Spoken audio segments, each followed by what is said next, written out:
İyi günler sayın seyirciler. Bir hafta sonra yine sizlerle birlikteyiz. Bu haftaki konuğum daha önce de tanıdığınız gibi Abdülkadir Kocadağ Hoca. E, e, Abdülkadir Hoca, hoş geldiniz. Hoş bulduk, teşekkürler. Nasılsınız? Sizinle ilgili kısaca bir bilgi vermeye çalışıyorum. Siz kendiniz Ankara Kürtlerinden, Canbek aşiretinden, aynı zamanda Avustralya Evet, Kürtlerindensiniz. Türklerle olduk. Evet. Evet, Daha önce Konya. bahsetmiştik ki bilmeyen izleyiciler için kaç senedir Avustralya'dasınız? Hani hemen hemen işte 27 senedir falan buradayım. 27 senedir. Evet. Sizin bir özelliğiniz de belli bir yaştan sonra tarihe merak salmanız. Tarihe merak salmanın ötesinde e, okumanız, ya üniversitede tarihle ilgili bir bölüme devam etmeniz, değil mi? Evet, evet öyle oldu. Biraz Şu geç şu yaptık ama. şu anda nasıl, hangi aşamadasınız Yani işin eğitiminizin? açığı şimdi son sınıftayım ama bakalım Evet, bitirebilecek miyiz? Bayağı ağır. Çalışıyorum ben. Ya şimdi tabii burada istediğimiz konular yok. Ben istiyorum ki efendim işte e, Orta Doğu ile ilgili İslam tarihi, tabii Kürt tarihi diye bir şey yok biliyorsunuz. İşte Türk tarihi vesaire olsun, işte İran tarihi, ama maalesef burada öyle bir şey yok. Şeyde varmış başkentte, Avustralya'da, ama tabii ben çok uzak bir yerdeyim. Burada girdik imtihanı, o da hanımın zorlamasıyla girdik. Neyse kazandık imtihanı işte. Zor oluyor çünkü mesela tarih öğreniyoruz. Tarih, öğrendiğim tarihi hiç meraklı değilim. Yani aslında iyi tutuyoruz işte, yok İşte seçmeli ya ne seçsem, işte Roma tarihini biliyorum hangi bölümü. Hiç ilgilenmediğim, istemediğim şeyler ama mecbur. İşte evet, efendim antik Grek zamanı, işte efendim şöyle. Yani şeyi okudum mesela, Odysseus'u okudum, oradan geçtik. Şeyi okudum, İskenderiye tarihi, o çok enteresan bir şey. Ondan sonra Latince ve Yunanca çalışıyorum. Yani o da derslerimden biri. Gelecek sömestr iyice tepeme çökecek bu dersler. Şimdi bu, yani Latince'ye gitmemin sebebi çok zor. Felaket zorlanıyorum. Çünkü unutuyorum. Tembelim de, fazla çalışmıyorum. Twitter'a, Facebook'a girmekten, konuşmaktan. Efendim yani acaba diyorum, bu bilinmemiş bir şeyi, mesela bir Romalı bir tarihçi ya da işte mesela Arya'nın, düşünüyorum, Aryan şeyi yazmış, İskender'in tüm seferlerini vesaire. Acaba oradan bir şey çıkarabilir miyim? Referans olarak kullanabilir. Gerçi bunlar İngilizce çevirmiş ama şimdi akademik platformda tabii, yani bu işin havası da vardır. Sen şimdi tutup İngilizce tercümeden referans vermek başka şey. Kitabın orijinalinden vermek başka bir şey. Yani şimdi şöyle düşün. Seninle program başlamadan önce mesela bahsettiğimiz bazı isimler vardı. Bosworth mesela, Edmund Bosworth. Bu adam 2014'te öldü. O ana kadar tanınan, işte en, hani dediğimiz prominent, en iyi tanınmış, en meşhur İranloktu. 5 para etmez. Ama ne yapıyorsun? Okuyorsun. Çünkü adam Türk nasyonalisti adeta, yani bir acayip bir şey. Uyduruyor kendine, mesela şeyler için, goriller için Tacik diyor falan filan. Adam halbuki Tacik'in ne olduğunu bilir. Araplar için kullanıldığını, yok Arap'ın döndürüp bunu İranlılara dediğini. Ya bunları bilen adam, adamın Farsça okuma derdi yok, Arapça okuma derdi yok. Fakat bunlarda bir şey var. Türk tarihi deyince akan sular duruyor, Türk lafı geçince adamlarda bir aşk başlıyor galiba. Acayip bir şey ya. Ya ben 11 senedir uğraşıyorum tarihle. Şeye baktım. Önce Yezdilikle başladım. Sen hani daha önce dedim konuşalım diye, onun için anlatıyorum şimdi. Sonra Aleviliğe döndürdük beraber derken ben baktım, bir şey var küçüklüğümden beri bildiğim. Ya ben Polatlı'da büyüdüm. İlkokulda 72 millet vardı orada.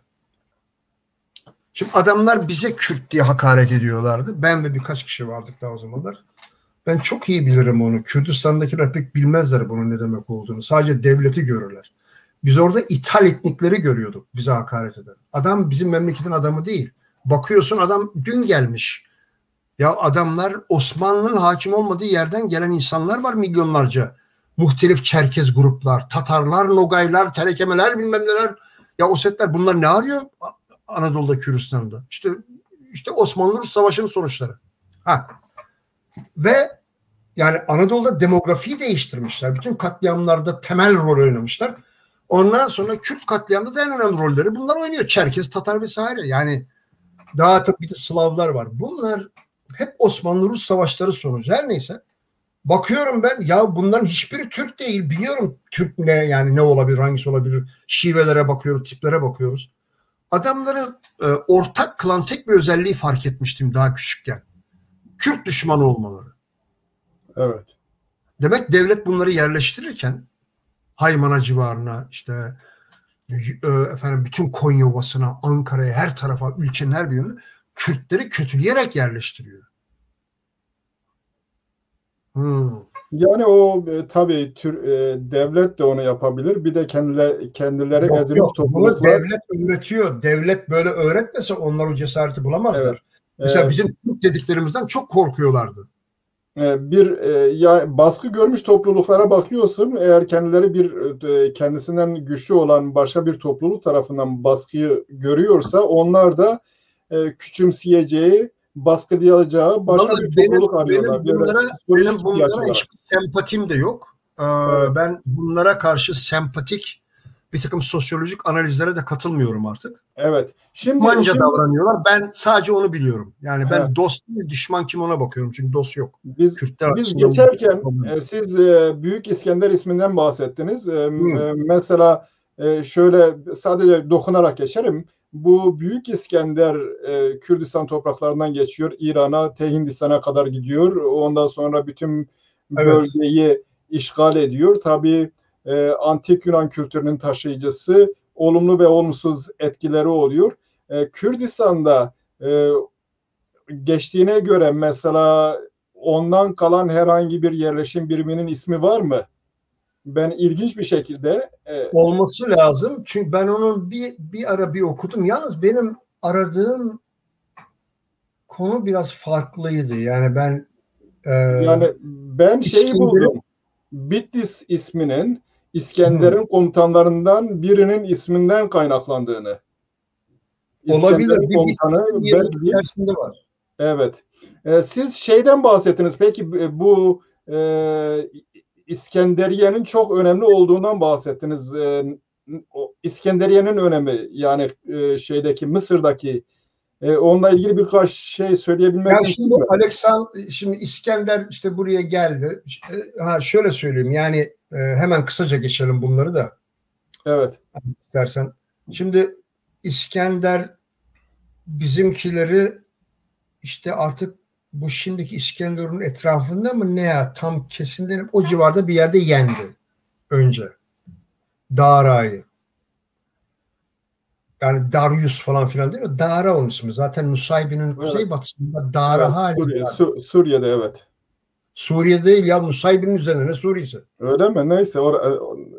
Dara var şehir. Evet. Hala harabeleri var.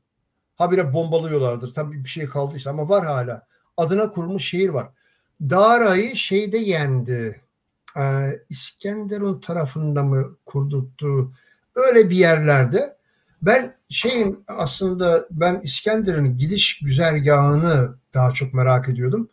Bir de Betkardu'da, Kardaka'da yani Kürt oradan geliyor isim biliyorsunuz. Orada nerelere uğradı? Acaba şehir kurdu mu? Aynı sen güzel bulmuşsun bak Bitlis meselesini. Öyle baktım. Bu işte Jerusalem'e yani sonra Araplar Kudüs dediler. Oraya gidiyor. Buralar tabii hep Perslerin elindeymiş. Pers dedikleri de bunlar Kürtler tabii ki. Yani evet. Pers diyor da. Ondan sonra yani onu bir gün yazar gösteririm, ispatlarım. Gelen Persler içerisinde Kürt aşireti var. Açık ispatlarım ben bunu artık. Çok rahatladım o konuda. Onu da 6-7 ay önce buldum. Minovski'nin sayesinde. Minovski öyle demiyor da Minovski'nin yanlışını buldum. Oradan baktım, buldum. Doğruyu da buldum. Tespit ettim işte. Neyse. O başka bir zaman. Onu yazmam lazım.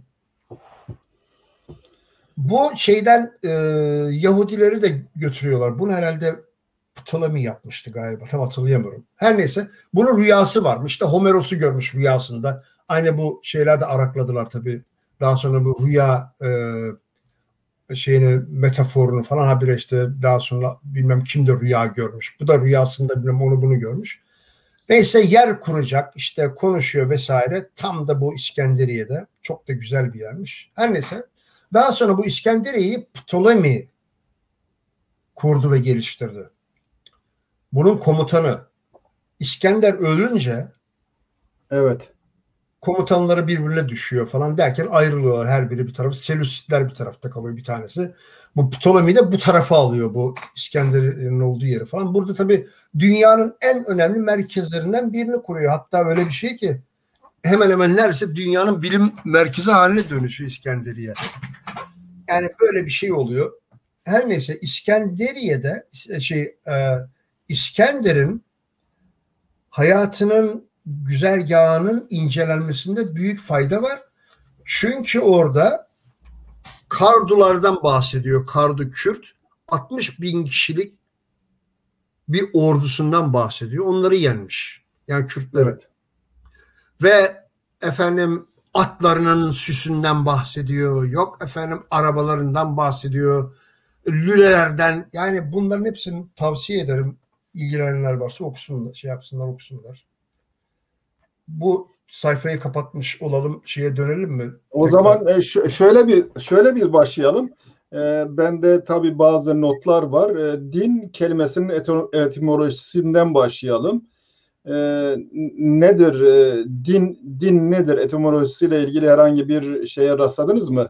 Ya şeyde baktım ben, o gün de yazdım ya, vallahi tekrar dönüp bakmam lazım. Şimdi din deyince bunda iki çifte bir iddia var. Kimi Semitik diyor, kimi İrani diyor falan. Bence İrani görünüyor ya. Avesta kökeni var şeyde, nedir o? Eğer önündeyse bak şeyde Ali Nuray'den, ben 10 yıldır 11 yıldır kullanıyorum. Evet, şimdi benim bulduğum şey şu. Hititlerde dingir denen, gir biliyorsunuz büyüktür. Din de onun ön ekidir. Dingir din büyüğü, yani tanrı anlamına falan geliyor. Din büyüğü tanrı anlamına geliyor. Böyle bir sözcük var. Avesta'da Deana diye bir tanrı geçiyor. Deana evet. Vicdan tanrısıdır. Vicdan. İşte o. Avesta'da geçiyor ama bu Zerdüştlük öncesi tanrılardan bir tanesidir. Daha sonra bu değişiyor. Zamanla din değil de den, biliyorsun, Zerdüştlilerin önemli bir kitabı var. Denkart, ansiklopedik bir kitap. Oradan geliyor. Sonra bu Arapçaya da geçiyor. Araplar da din demeye başlıyorlar. Şeyde süt ineğidir Hindistan'da. Romalıların da Diana denen bir tanrıları var. Görüyorsun ne kadar benzerliği var. Herhalde bu Türkler de danayı Hintlerin süt ineğinden alıyorlar. Dana.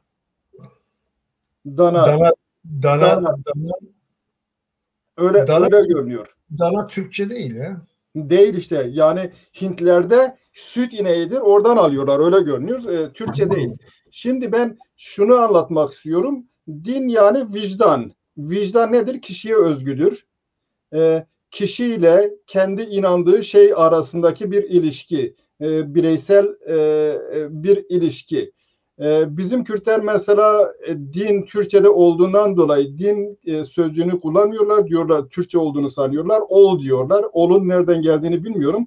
Halbuki dinin kendisi Türkçe değil, Kürtçe bizden almışlar ya da İrani bir şey bizden almışlar. O yüzden dini kullanmamızda hiçbir sakınca yok. Hatta daha ol'dan herhalde daha böyle geçerli bir sözcük. Yok, doğru söylüyorsun. Yani kesinlikle öyle. Türkçe falan değil ya Türkçe meselesi de, Türk meselesi falan da karışık. Galiba biraz daldan dala atlayacağız ama, çünkü konu öyle. Yani irticalen konuşuyoruz. Kitap falan filan yok önümüzde. Şimdi, şöyle bir şey var. Şimdi, şöyle bir şey var. Şimdi, Kitap falan filan yok önümüzde. Şimdi benim tabii merak ettiğim bu bireysel bir şeyken, vicdan bireysel bir şeyken daha sonra dinin başka bir forma büründüğünü görüyoruz. Bunun yerine organize din olgusu gündeme geliyor. İşte Normal ama bu antik Yunan'da da var. Yani evet, insanlar kendi gerçekleştiremedikleri, şimdi nasıl söyleyeyim? Ee, Normalde insanlar teklif edildiğinde, önerildiğinde toplum tarafından pek benimsenmeyip yapılmayacak olanları tanrılara havale ediyorlar ve öyle gerçekleştiriyorlar. Yani bu hep evet, böyle ve bunu bazen öyle formatta yapıyorlar ki efendim Yunan tanrılarına kiminin eşi var ölümlü insan yok yarı insan yarı bilmem ne. Yani şeyi okumuştuk bu Odessa'da Allah yarabbi yarısı insan yarısı tanrı vesaire. Ben sonra ha dedim bu yani ders kitabıydı. Sonra demek ki bunun için yapıyor adamlar. Ya şimdi tanrıları işte bilmem ne tanrısı var. Yok bilmem ne tanrısı var. Yok bilmem şimşek tanrı. Yok bilmem gökyüzü. Ya aklına ne gelirse envai çeşit tanrı var vesaire. Efendim onların bir lideri var. İşte neydi o? Zeus'tu. Zeus. Zeus evet. kelimesinin de bir şeyi şüpheli ama neyse. Bilmiyorum hiç yani ne her neyse. Şimdi bu yani siyasi niteliğe de bürünüyor tabii. Ya zaten din ve siyasi yan yana da gidiyor. Şöyle söyleyeyim ya iktidar olanlar için. Mesela Zerdüştlülüğü düşün. Bir tane değil birkaç tane yorum görünüyor ortalıkta. Yani şimdi e, mesela Zerdüşt peygamberin yaşadığı tarihte çelişkili görünüyor. Mary Boyce'a bakılırsa 1100-1200 yıllarında.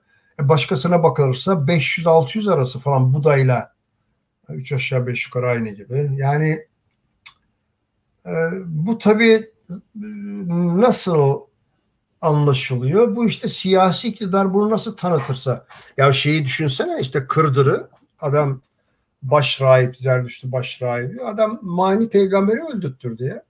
Evet. Evet. Yani bu bu siyasi bir forma dönüşmüş artık. Bu normal. Yalnız öyle bir şey ki benim kanaatime göre yani tam emin değilim bunu emin olarak söyleyemiyorum ama benim kanaatime göre bu bizdeki bu güneşe tapınma vesaire bu bizim normal resmi zerdüştlükten daha eski görünüyor. Evet. Evet. Kesinlikle. Ha, mesela buradan hızla şeye geleyim ben.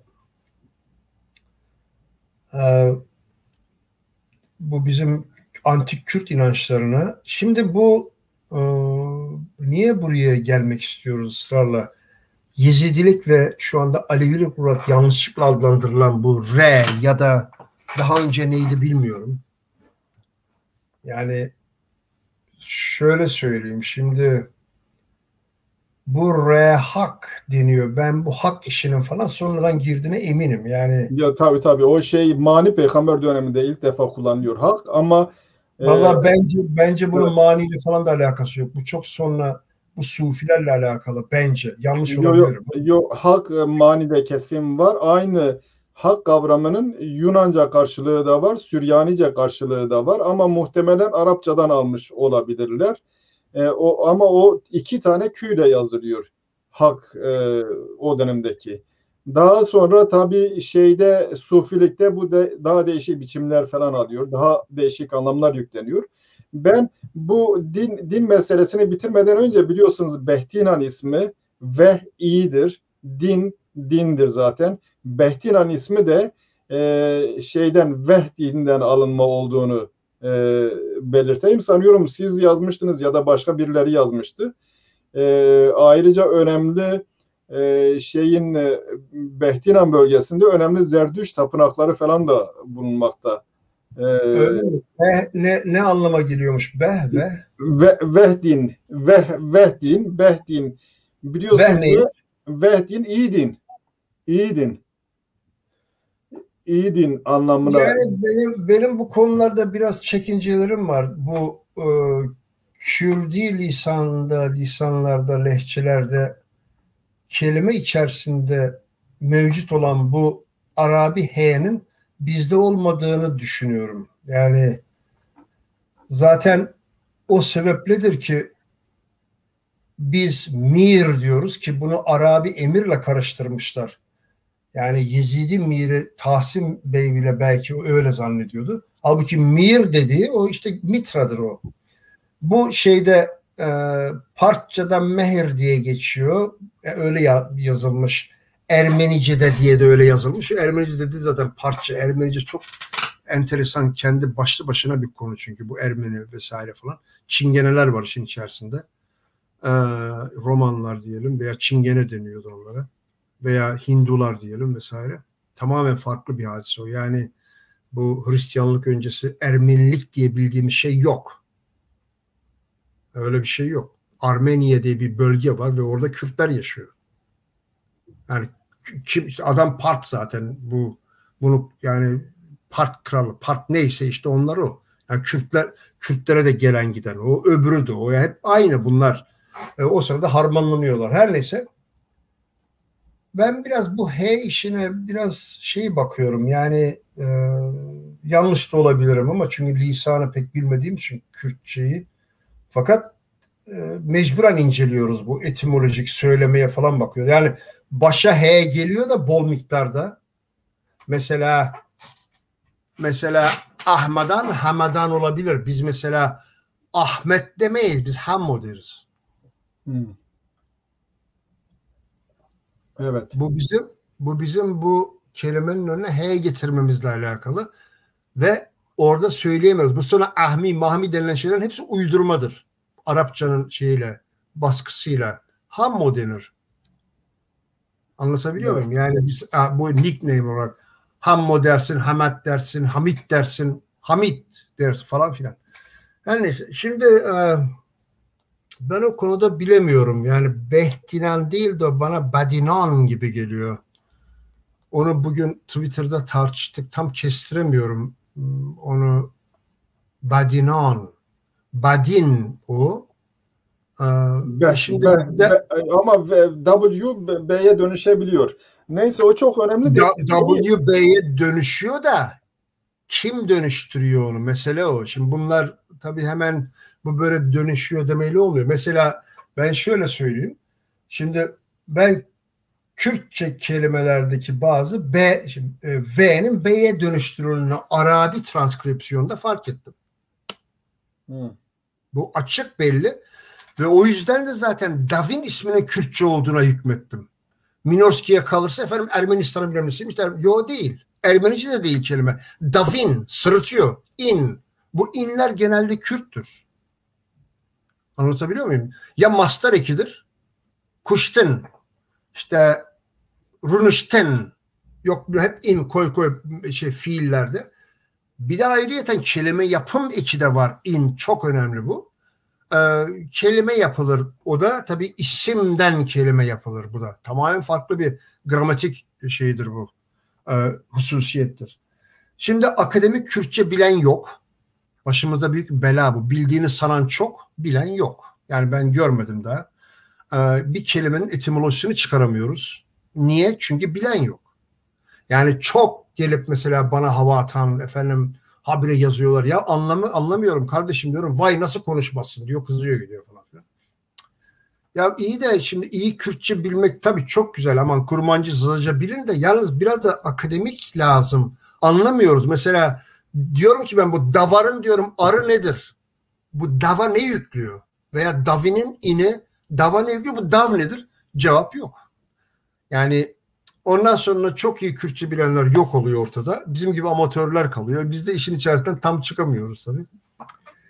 Şimdi beni dinleyenler varsa önce bir aralarında dile meraklı olanlar varsa akademik Kürtçe öğrensinler ki işten geçmeden tam olarak hemen hemen geçmiş durumda da yani hiç olmazsa kelimeler not edilir. Toponimi bizim için esas bir hadise.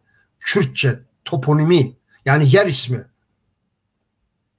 Bu bizim için en önemli şey. Antroponomi, isim, normal şahıs ismi. Efendim bir de hidroponi bilmem ne falan filan. Göl ismi, ırmak ismi, bunlar önemli şeyler. Biz tarihimizi, yani Kürtler tarihlerini bir takım etimolojik kanallarla, isimlerle, toponimilerle bulurlar. Kürtler gittikleri her yerde, her halk öyledir de, her yerde izlerini bırakmışlar. Ben burada söyledim mi onu bilmiyorum.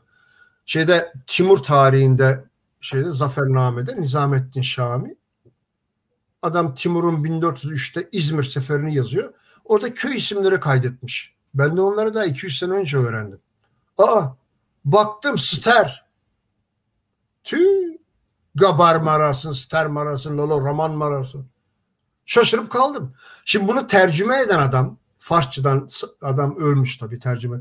Bilse kelimenin Kürtçe olduğunu hayatta yazmaz onu. Bir de tutmuş bir güzel Farsça transkripsiyonuyla yazmış. Hiç kaçışı kuşu yok. Kitap var bende zaten. Ve adam aynen Farsça, Arap alfabesiyle Farsçasını yazmış. Yanına bir de Türkçe translasyonunu koymuş. Tamam. Kürtçe ya 4-5 tane Kürt kasabası var. Bunlar Timur'a karşı Rumlar hep beraber birleşmiş, savaşmışlar. Kürt İzmir'den ta Himalayalara kadar, Hindu kuşta zaten, o Hindu kaç mıdır artık, kuç mudur nedir, oraya kadar var. Evet. Yani bunlar üstelik yerleşik olarak var. Yani bu tanrı isimleri etimolojik olarak bir milletin, toplulukların kökenlerini araştırabilmek için tanrı isimleri referans olarak kullanılıyor. Bu bakımdan önemli çünkü en kalıcı olan, geçmişten en fazla kalan isimlerden bir tanesi, belki de en önemlisi tanrı isimleri. Bu tabii benim ilgimi çekti. Hititler'de Arinna diye bir tanrı var. Ateş, Arinna, ateş tanrısı. Dostum, Hititlerdeki o kelimenin o anlama geldiğini acaba biliyor muyuz? Ben aslında bu kadar eskiye gitmiyorum. Çünkü Hititleri Kürt olsa ne olur? Yani onun bir şeyi yok. Ben mirastan bahsediyorum. Onlarda koruyucu tanrılar mesela Hızır-i-Kal, değil mi? Ondan sonra fırtına tanrısı Taru, Tari yani karanlık. Hurrilerde Hebat, fırtına tanrısı, muhtemelen Türkçe'ye çevrildiğinden dolayı belki de o Hebat'tır. Hebat oluyor. Şimdi bunu bırakalım. Bu tür şeyler var ama bu kadar eski arkeolojik şeylere ben giremem. Benim derdim medieval dönem. Çünkü bizim tarihimiz medieval dönemde cebellize edilmiş durumda. Oradan cebellizi başladığı için onu ta sana götürür Hitler'e kadar vardırır. Benim derdim bu Bizans zamanında Sasani, biraz geriye gidersen Med'e kadar git.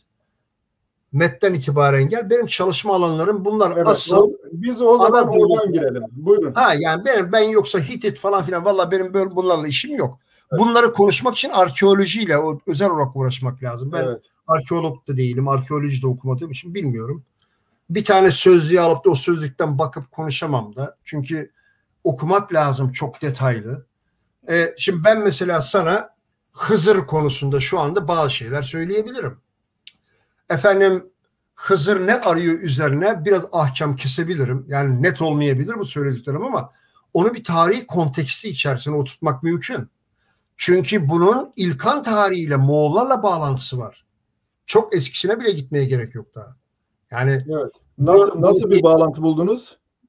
Daha önce epey konuştum ben bunu gerçi ama şimdi bu Moğolların Kürtleri yakıptan sonraki aşamalarını 1294 ya da 95'te bu Gazan Kağan diye adam, bu Moğol İslam'a geçti. Sırf politik sebeplerle ya. Nevruz ismini alan bir Moğol ikna etti bunu, Müslüman. Ondan sonra tabii bu Moğol şeye geçince İslam'a bu defa tabii Tebriz'den Bağdat'a her tarafa Müslümanlar birden ayaklandılar. Başladılar kiliselere, Budist tapınaklarını yakmaya. Şimdi bu Gazan'ın babası Argun çok inançlı bir Budistti. Adam Keşmir mi ararsın, Tibet mi ararsın, Hindistan mı, Çin mi, Moğolistan mı, anladığım kadarıyla doldurmuş ortalığı Budist rahipleri ve tapınaklarıyla.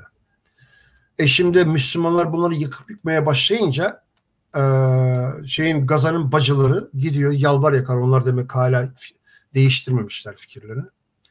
Yalvar yakar durduruyorlar bir takım Budist tapınaklarını. Tabi bu arada bu Hetumlardan bir tanesi, Klik Ermeni krallığı vardı. Çok önemli bir tarihtir o bak. Mesela orada bizimkiler var. Sessiz sedasız üzeri örtülü duruyor. Ondan sonra kimden aldılar orayı? Kim olabilir orada? Neyse. Şameran var ya orada. Şimdi bu Hetumların işte üçüncüsü mü dördüncüsü mü her neyse o gidiyor. Tabi Moğolların bu doğal müttefikiydi. Bu Gazan'ın büyük dedesi Hülagü 1260-61'de Halep'i aldı bizim Kürtlerin elinden. Tabi gidene kadar Kürtleri kese kese gidiyor. Adamların aldığı yemeği Kürt öldürüyorlar sürekli. Her taraf Kürt zaten.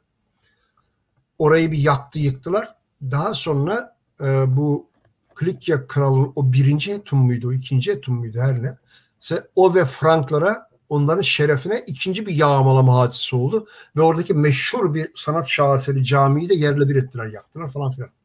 Şimdi işte bu Hetumlardan biri de gitti sonraki Hetumlardan Gazan Han'a yalvar yakar kiliselerin bazılarını kurtardı. Şimdi bu kilise kurtarılan Budist tapınakları Hangah oldu. Sufi Hangah. Sufi biliyorsunuz antik Yunan'dan gelmedir.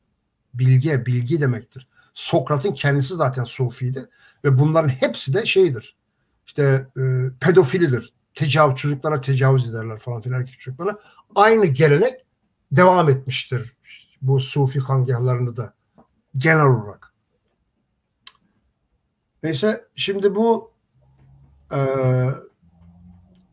Sufi Hangahlarına verildi. Tabii o arada Gazan öldü, yerine Olcaytu geçti. Olcaytu önce Sünni oldu falan derken Olcaytu Şii oldu. Şii olunca Necef'e gitti, işte galiba Ali'nin orada, mezarı orada herhalde, kabri. Oraya gitti, evet, ziyaret etti. Ondan sonra sikkelerden çıkarttırdı. Müslümanların isimleri varmış bu Müslüman ne derler, halifelerin, Ömer, Osman, onları çıkartılıp sadece Ali kaldı orada. Tabii bu Şiilerin hızla yayılmasına sebebiyet verdi. Zannediyorum bu Sufilik, Şii bağlantılı Sufilik de gelişti. İşte o Budist, yani ortalıkta kalan o herhalde yüksek sayılarda Budistler vardı. Yani bu adamların hepsi bir anda Müslüman olmadılar değil mi? Hatta Müslüman olanı da Şii oldu. Moğollardan, demek ki oradakilerden. Anadolu işi karışık. İran'dakilerden bahsediyorum. Bağdat'takilerden, İran'dakilerden. Ve bunların da bu Sufi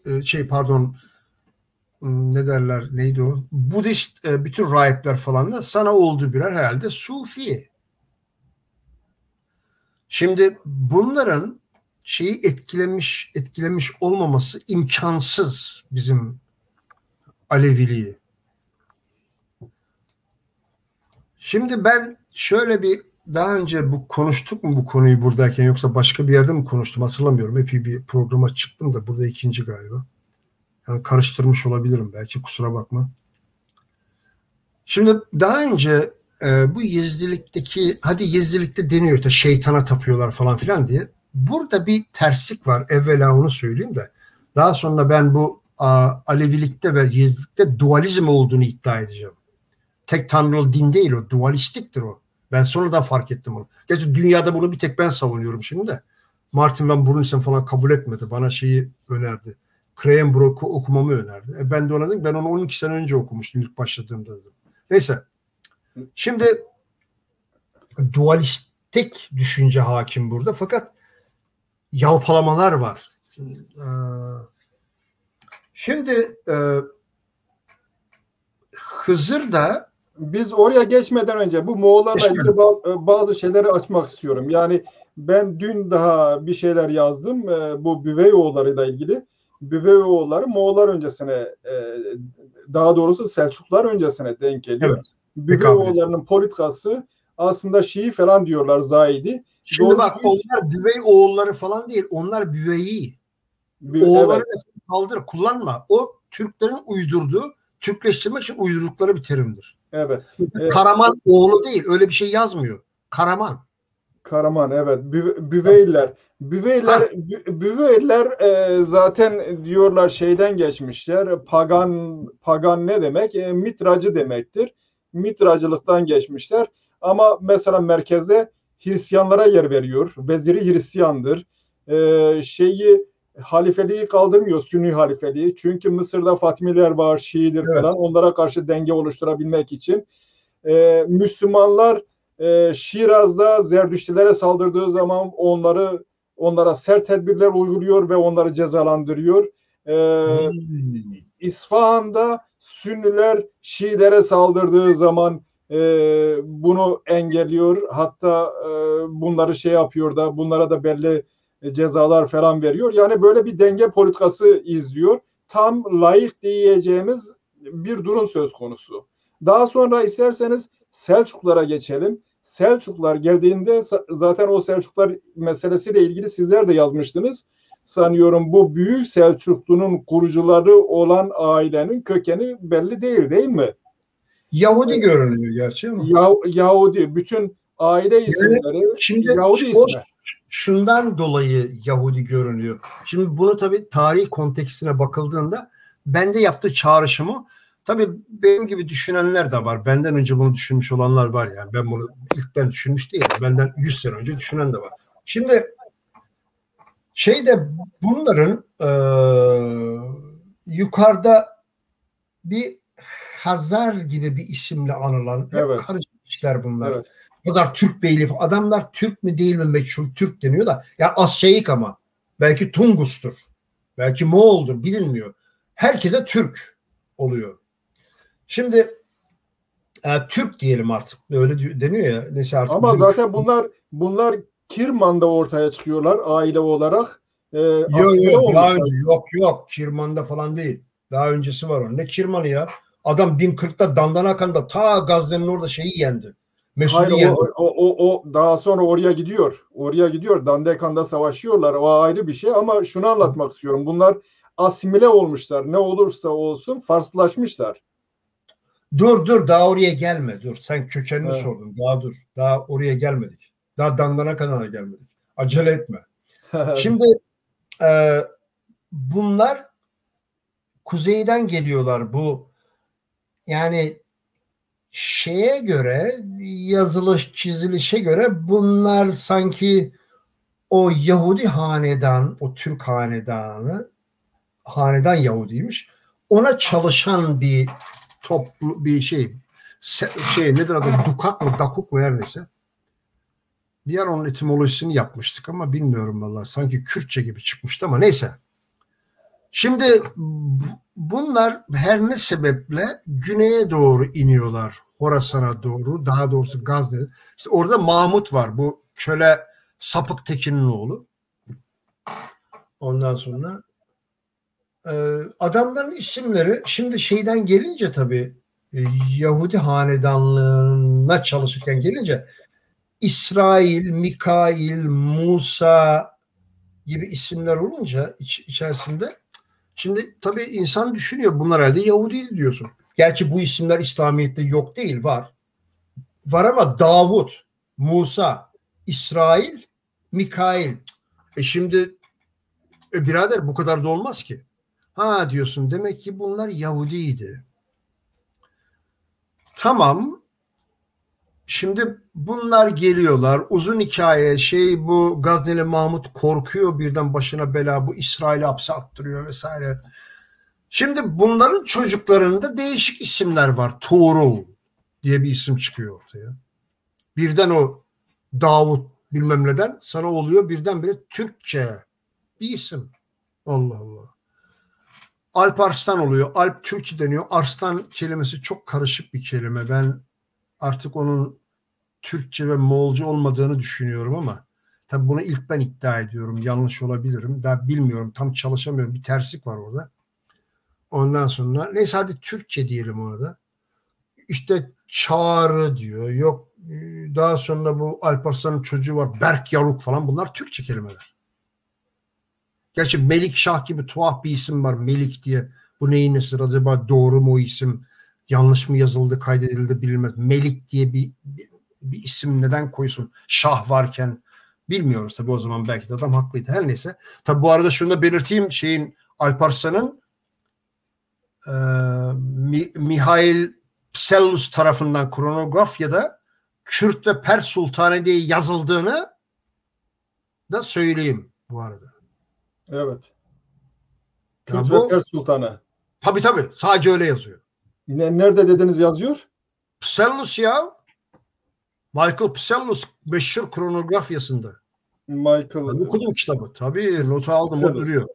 Tık yok. Niye söylemiyorlar hiçbir şey? Bu kadar tarihçi, o Bosworth denen adam, öbürü, senin Lambton. Niye konuşmazlar, hiç böyle şeyleri yazmamışlar? Ya Minorski bile söylemiyor ya. Düşünebiliyor musun? Adam Minorski'nin de şeyi kaçıyor. Adam, hepsi bunlarda Türk aşkı var bunlarda nedense. Adam söylemiyor ya. Minorski bile yazmıyor. Yani onu okumamış o zaman, ama nasıl okumaz bunu?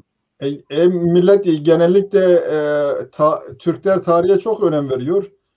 Amerika'ya gönderiyorlar en böyle şey olan yani başarılı olabilecek öğrencileri falan.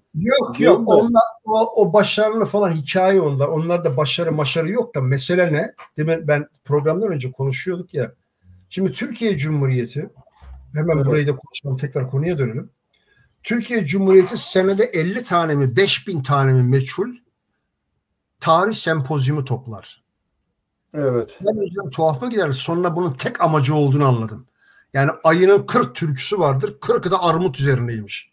Türk devletinin bir tanedir senfonisi bitmez. Kürt düşmanlığı üzerinedir. Hepsi o. Yani Türk devletinin varlığı, bekası, yaptığı, ettiği, edeceği hep Kürt üzerine. Bir türlü tam yok edemediler. Çünkü çok eski bir millet. Mahvolsak da dili al. Ben %100 asimileyim. Ben şimdi Kürtlüğümü unutmuş muyum? Yok. Benim gibi unutmayan çok insan var. Milyonlarca var. Tek kelime Kürtçe konuşmadığı halde. Neyse. Şimdi daha da beter olacak bu. Neyse.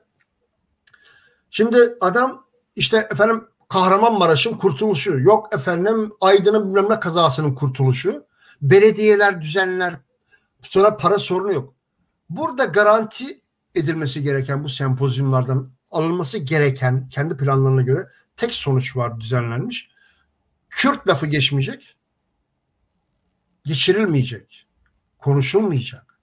Ve bunu başarırlar. Ya Claude Kahn'ın bile beynini yıkamışlar. Adamın kitabını okuyorum ben. Tabii ikinci defa okudum. Saçmalayıp duruyor.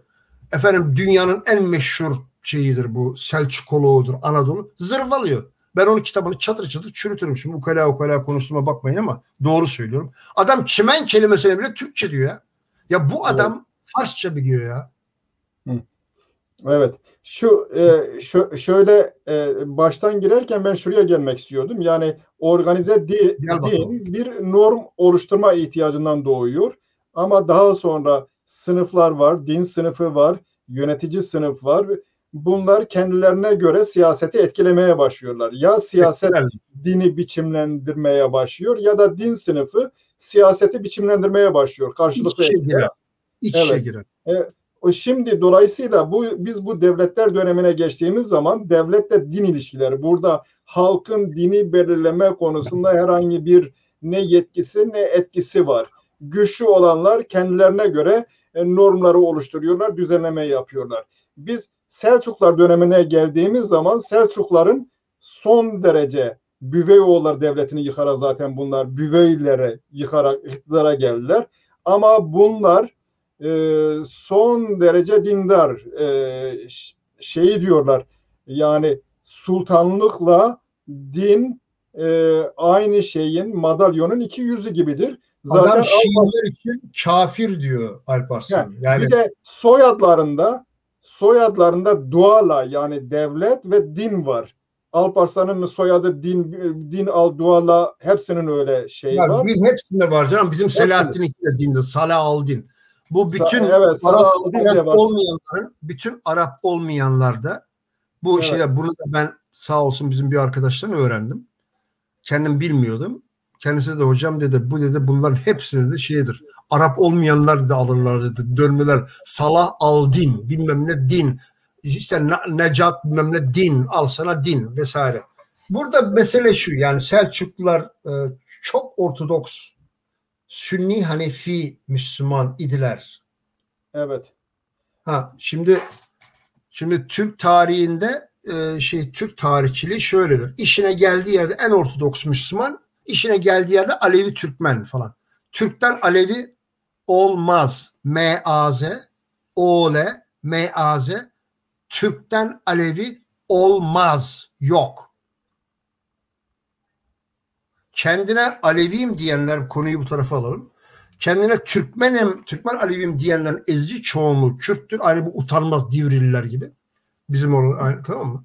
Adam, sadece onları söyleyeyim yeter, Hekimanlılar gibi. Aralarında Çingene var Hekimanlı ama fakat adam Kürt. Suratlarından belli ya. İnsanda biraz ne bileyim utanma olur ya. Adam hiç fizyonomisinden belli olmaz mı? Asya'yıklar bizim orada var. Ben gelin göstereyim ki o Asya'yıklar de bari Türk olsa. Onlara Türkiye Moğol. Evet. Şimdi ben bu şeye geleyim evvela. Bu din, devlet vesaire, Selçuklu derken benim aslında konuşmak istediğim, yani kusura bakma Halide, ben bu Hızır meselesine geleceğim buradan. Zamanımız azalır. Hızır meselesine geleceğiz. Sadece Selçuklu'yla ilgili bir iki özet. Bir de bu Moğollardan bahsettiniz. Onların İsmaililer meselesi. Oradan geçelim ben dedim. Tabii tabii. Selçuklu sultanları halife ile ilişkilerini yani öyle yakınlaştırabilmek için halifenin kızıyla mesela Alparslan evleniyor. Alparslan değil, Tuğrul. Tuğrul halifenin kızını istedi. Evet, halifenin biri de onlardan diğerinin kızıyla evleniyor. Burada bir şey var. Ben bir şeye vurgu yapayım. Şimdi Tuğrul halifeyle konuşmaya giderken artık İran'ın ve Anadolu'nun bir kesiminin hakimi oldu. Yanında Vezir Kunduri var. Adam Kürt. Kundur. Kundur. Tabii Kundur ya. Soyadı Kürt. Nereye hem de biliyor musun? Mervli midir nedir? Heratlı mı, Mervli mi ne? Kürt. Hepsi Kürt oraların ya. İdi. Kundur, bak bunu adam sana yazmaz. Biz nereden bileceğiz bunu? Biz kelimelerle ancak uğraşabiliyoruz. Yani çok şeyle uğraşıyoruz da. Şimdi burada bir şey daha var. Bu Kunduri tabii ki çok iyi derecede Farsça biliyor, çok iyi derecede Arapça biliyor. Tuğrul'la halife arasında tercümanlık yapıyor. Halife Farsça bilmez. Arapça konuşur. Allah'ın mübarek dini Evet. Peki Kunduri hangi dilde tercüme ediyor Arapçadan Tuğrul'a? Farsça. Evet. Adam konuşmayı anlıyor demek ki Farsça. Adam konuşuyor. Yani şimdi Kunduri gibi ana dili gibi Farsça olan ana dili gibi dilidir adamın. Ve çok eğitimli birisi. Aydın. Farsça. Ya bu Tuğrul falan ne çabuk Farsça öğreniyorlar böyle. Adamların Türkçe konuştuklarına dair, yazdıklarına dair hiçbir şey yok. Yani diyeceksin ki Selahattin hani hiç Kürtçe bir şey var mı? Yazmış mı? Yazdırmış mı? Selahattin'in etrafı bir de Kürt alim doluydu. İsmen artık biliyoruz. Miskaveyh'ten biliyoruz. İbn Halikan'dan işte biliyoruz falan filan. Efendim daha Cavzi falan da yazmış. Onların tabii şeyini bilmiyorum ben. İngilizce çevirisi yok. Fakat Selahattin'inkinde bir şey var. Bir karanlık noktalar var. İmkansız bir şey Kürtçe yazılı bir metnin olmaması. Çünkü o kadar çok Kürt var ki Selahattin'in etrafında. Hakkari hep orada. Yani sırf örnek olarak veriyorum bunu. Komutanlar mı ararsın, hukukçular mı ararsın, din alimleri mi ararsın, ya ne ararsan hepsi oraya toplanmış. Burada tabii Türk tarihçiler palavra atıyorlar, işte ordusu çok, hep Türk de bilmiyorum, hep palavra. Türk mülk bilmiyoruz biz. Onlar Benim orada Türk diye gördüğüm bir tek Oğuzlar var. O da komik, kimse söylemez onu. Demek kölelerinden bir kısmı Oğuz'muş Selahattin'in. Selahattin'e kölelik yapıyorlarmış. İspatlarım onu, Cüvahir yazıyor. Ha. Evet. Bak kimse yazmıyor bak bunu nedense. Neyse. Yani yok, bilmiyoruz. Bu Türkçe, Mürkçe hiçbir şeyden haberimiz yok. Bunlar Sünni Ortodoks dedik. Evet. Yalnız o zaman o Selçuklular gelinceye kadar dini topografya nasıl? İran'ın doğusunun Sünni olduğunu biliyoruz. Ve Şafilik İran'da Farslar vasıtasıyla yayılıyor. Değil mi? Batısı için Nizam-ı Mülk'ün kendisi dahi diyor burası ya Rafizidir ya işte diğer, değil mi? Tabii. Evet, ya diğer inançlara aittir büyük bir oranda, ama burada kimler var? Kürt toplulukları var. Şimdi zaten, bak ben şahsen inanmıyorum yani elimizde net bilgiler var mı? Evet. Yok. Var görünse bile. Mesela Horasan için şimdi adam Sünni diye yazar. Yalan. Ne alakası var? Yani bu öyle bir şey ki bak, tamam 755'te Müslüm öldürüldü, Eba Müslüm Horasani. Kendisi Müslüman olmayan Kürtlere eziyet ediyordu. Müslüman olmayan Kürtlerin hepsi diğer küçük o İrani gruplarında tamamı ta Transaksiyana'nın içlerine kadar ayaklandılar. Niye ayaklanıyor? İslam'a ve Arap'a karşı ayaklanıyor. Fırsat bilerek. Orada görüyoruz ki neler geçiyor neler. Senin o beyaz at, kır saçlı adam güneşe gidiyor. Hep orada geçiyor. Mukammayı diyorsun. Al mukanna evet. Böyle söylüyor. Ya ben hayretler içerisinde kalmıştım ilk okuduğumda. Yani baktım bizim Alevilikten bahsediyor adam. Güneşe diyor bir de. Sonra bak ta o zamanlar zaten Zerdüşt peygamberin ya oğlu ya torunu orada Şam'a diye birilerinin geleceğine inanıyorlar. Nereden gelecek? Yani Mehdi kavramı gibi. Şimdi bu daha sonra yenildikten sonra, daha Bavık'la da yenildikten sonra, Babek diye yazıyor. Babek falan değildir o. Onun ismi Bavık'tır. Arap onu Kürt V'sini, oradaki Bav V'yi Babek yazmış, geçmiş gitmiş. Babek falan yok. Bavık o. Tam da bizim dilimize uygun o. Şimdi adam o isyandan sonra asıl Kürtlerden İslam'a geçenler epey oluyor, çünkü o da başarısız oluyor. Şimdi bu dönemde hep bunlar konuşuluyor. Yani her ne kadar İslam'a geçişlerde artış olsa da yani o dönemde Kürtlerin mesela ben yarısının Müslüman olduğunu hiç sanmıyorum. Ona bırak, ben 1800'lerde Anadolu'daki Kürtlerin çoğunun Alevi olduğuna inanıyorum. Evet. Bütün göstergeler o yönde. Evet, doğru. Hep o yönde. Onu da elimde kaynak var. Boşuna söylemiyorum. O kara çadırlı Alevi Kürtler hep o göçebe habire gidiyorlar. Burunlarını sokmadığı yer, yerleşmedikleri yer yok. Ünye sırtlarından tut Aydın ovalarına kadar. Ki bunlar da daha geç gelenler. Evet. Yani biz şöyle bir şeye rastlıyoruz. Din var ama çeşitli kesimler açısından din değişik şeyler ifade ediyor. Muhalefet açısından dinin anlamı değişiktir. İktidar açısından değişiktir. İktidar açısından mesela Sasanilerde olsun, daha sonra Büyük Selçuklularda olsun, onlar sultanları yeryüzünde Tanrı'nın gölgesidir, temsilcileridir. Muhalefet açısından ise durumdan rahatsız olanlar falan da bir kurtarıcı ararlar. Bu Mehdi olsun, gelsin bizim bu halimize bir derman bulsun. İkisi de dinci, ikisinin de din anlayışı var. Din burada ideoloji, ama dinden bekledikleri ayrı şey. Birisi kontrol etmeyi. Geldi. Şah İsmail, bir İtalyan ismi var, Çiminovski yazmış. Şah İsmail'in ifadelerinden kendisinin yaratıcının kendi bedeninde yaratıcının enkarne olduğunu inandığı anlaşılıyormuş. Yani bu bizim inançlarımızdaki temel ögelerden biridir. Evet, o mitracılıkta var. Mitracılıkta enkarnasyon var. O Hristiyanlığa geçiyor. İsa'nın doğum hikayesi orada var.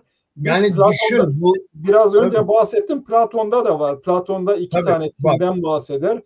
Tanrı vücudu yaratır ama insanın aklı, ruhu daha doğrusu can şeyde o Tanrı'dan geliyor. Mesela Platon'da bu iş böyledir. Evet. Dolayısıyla dönüp dolaşan Tanrı'ya ulaşan vücut değildir. Bu ruhtur. Şeylerde tasavvufta biz onu Evet. görüyoruz.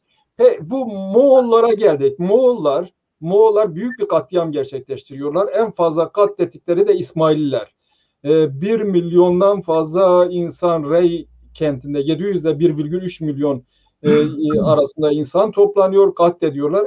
Yani dönemin o güne kadar işlenmiş en büyük soykırım. Bu İsmailler kimlerden oluşuyor? Kim İsmailler? Bence tamamına yakını Kürt. Evet. Evet. Şimdi bunu telaffuz etmiyorlar. Patricia Kron öldü utanmadan kadın. Telaffuz etmiyor. Ya etmek istemiyor. Mesela şeye bile Zagroslara bile Cibal diyor ya. Ya Cibal Arapça yaşıyor Zagroslar desene. Zagros demiyor ya. Yani Cibal dağ demek be. Şunu adam gibi söylesene, Arap'ın Cibal demesinin bir önemi var mı? Yok. Ama öyle düşünüyor. Daha sonra bakıyoruz ki Şehristani yazmış galiba. Şehristani çok önemli. Herhalde o. Şimdi ben onu kimden okudum? Kimden okumuştum? Brown'dan okudum. Müthiş bir şey. Şehristani mi yazmış artık hangisi? Büyük çoğunlukla diyor Cebal'den, Zagroslar'da Kürtlerden oradan alıyor. Kim Kürt ya? Şimdi daima Northwestern İran der. Kuzeybatı İran. Kuzeybatı İran neresi biliyor musun? Van, Tebriz. Evet. Hakkari. Yani ne Kuzeybatı İran dediğin mi? Zencan. Aha buralar. Musul. Kuzeybatı İran dediğim bu işte.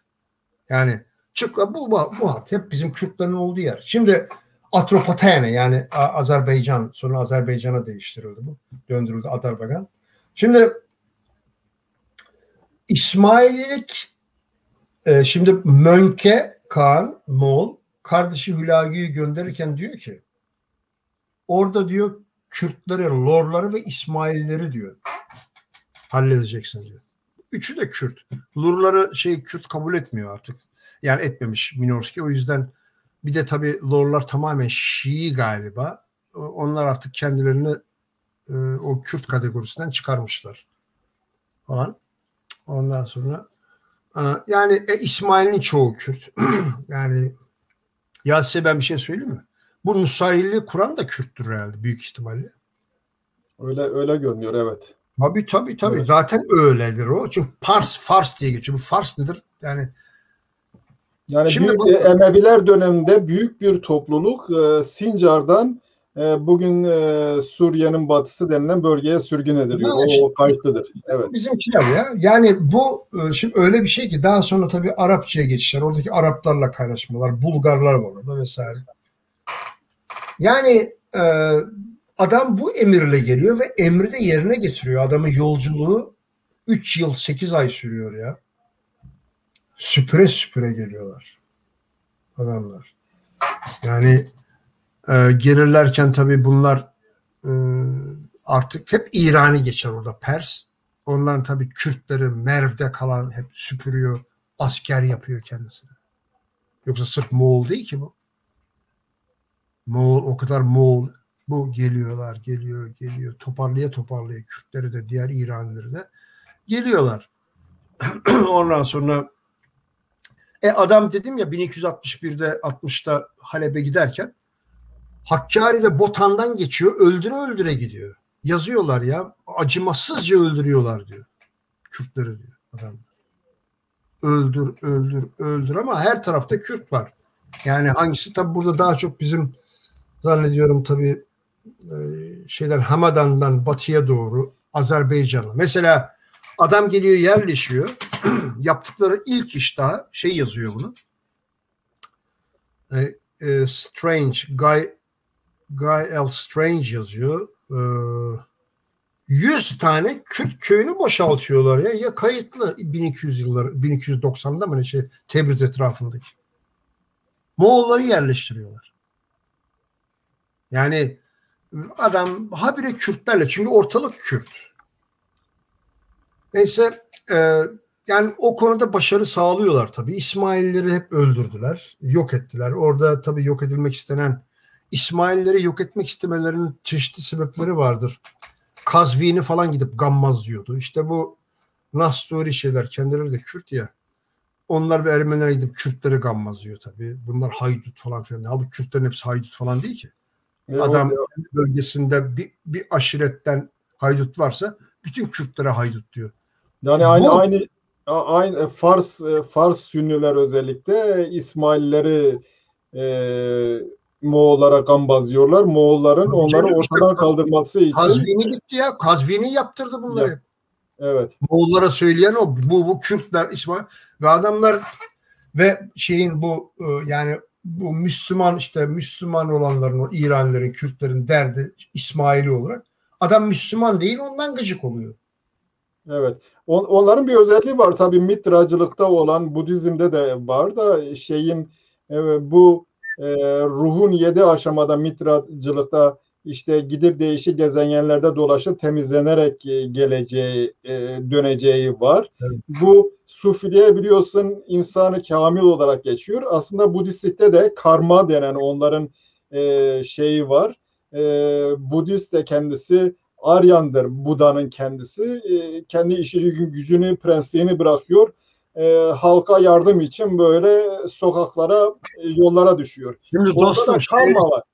Tabii Şehristani'ye göre, evet, insan kamil oradan alınma.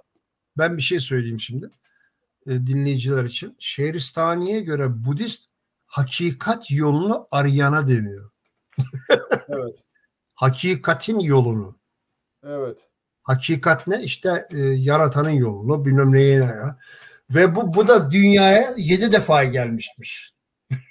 Evet. Al sana 7 rakamı. Bu 7 çok önemli ve ondan dolayı İsmail'e geldiğimiz zaman onlarda 7'ler var. Yani her dönem 7 devreden oluşur. Her devrenin yöneticisi var. Yani her devrenin diyelim ki peygamber gibi kuralları değiştirebilecek insanları var. Bunlar sürekli kalıcı doğmaların oluşturulmasından yana değiller. Çünkü İslam'ın kalıcı doğmalarının ne kadar kötü sonuçlar doğurduğu konusunda bunlar iknalar. O nedenden dolayı tabii bunun çeşitli dönemleri var. Bir de bunların bir anarşistlik dönemi var. Bütün dini falan iptal ediyorlar. Artı diyorlar kurtuluş evresidir. Tam anarşist yani. Hasan dönemi, 2. Hasan mıydı? Ne dönemi? Biraz önce bahsetti, Evindar bahsetti. Kendisi teşekkür ederim öyle katkısı için. Zembil Froş'tan bahsetti. Zembil Froş da aynı bir prenstir, aynı bir Buda gibi. O da her şeyini bırakıyor, yollara düşüyor. Yani geçmiş kültür nasıl değişik formlarda yeni isimler altında devam ediyor, onu anlatmak açısından önemli. Şimdi bu 7 üzerine ben bir şey söyleyeyim. Evet. Bu Karnamak'ta falan tabii artık herhalde Şahname'de de geçiyor bilmiyorum. Ben okumadım da bunu ben Minorski'den okudum. Orada tabii Ardeşer'in de hayatı anlatılıyor falan. Tabii bu Ardeşer muhtemelen Alişer olmuştur belki. Şimdi Ardeşer'in muhalifleri arasında 7 yani Ahriman'a muhaliflerini galiba bunlar Ahriman'a tapıyorlar diye mi ne gösteriyor ki? Bak burada bir özellik var. İşte bu İslami şeytanla dualistikteki mesela kötü olan Tanrı arasındaki devasa farkın görülmeyişi ve bizim Alevi ve Yezdi araştırmacılarındaki böyle belli bir yerde frende durmalarının sebebi de bence biraz bu. Şimdi bu 7 rakamı mesela 7 planetin, gezegenin yaratıcısı olarak Ahriman geçiyor. Muş. Nedir bu 7 gezegen? Güneş, Merkür, Venüs, Dünya, Ay, Mars, Satürn. Yani fiziki dünyayı tüm işler güçler Ahriman'ın elinde. Tabii bunun kaç tane yorumu vardır Allah bilir. Tabii ruhsal dünya Ahura Mazda'nın. Şimdi burada mesele ne? Şimdi bu karmaşa araştırmalarda ileri gidilmemesinin bazı sebepleri var. Temel sebebi ise mesela adam gizlilikte şeytanı tapıyor diyor.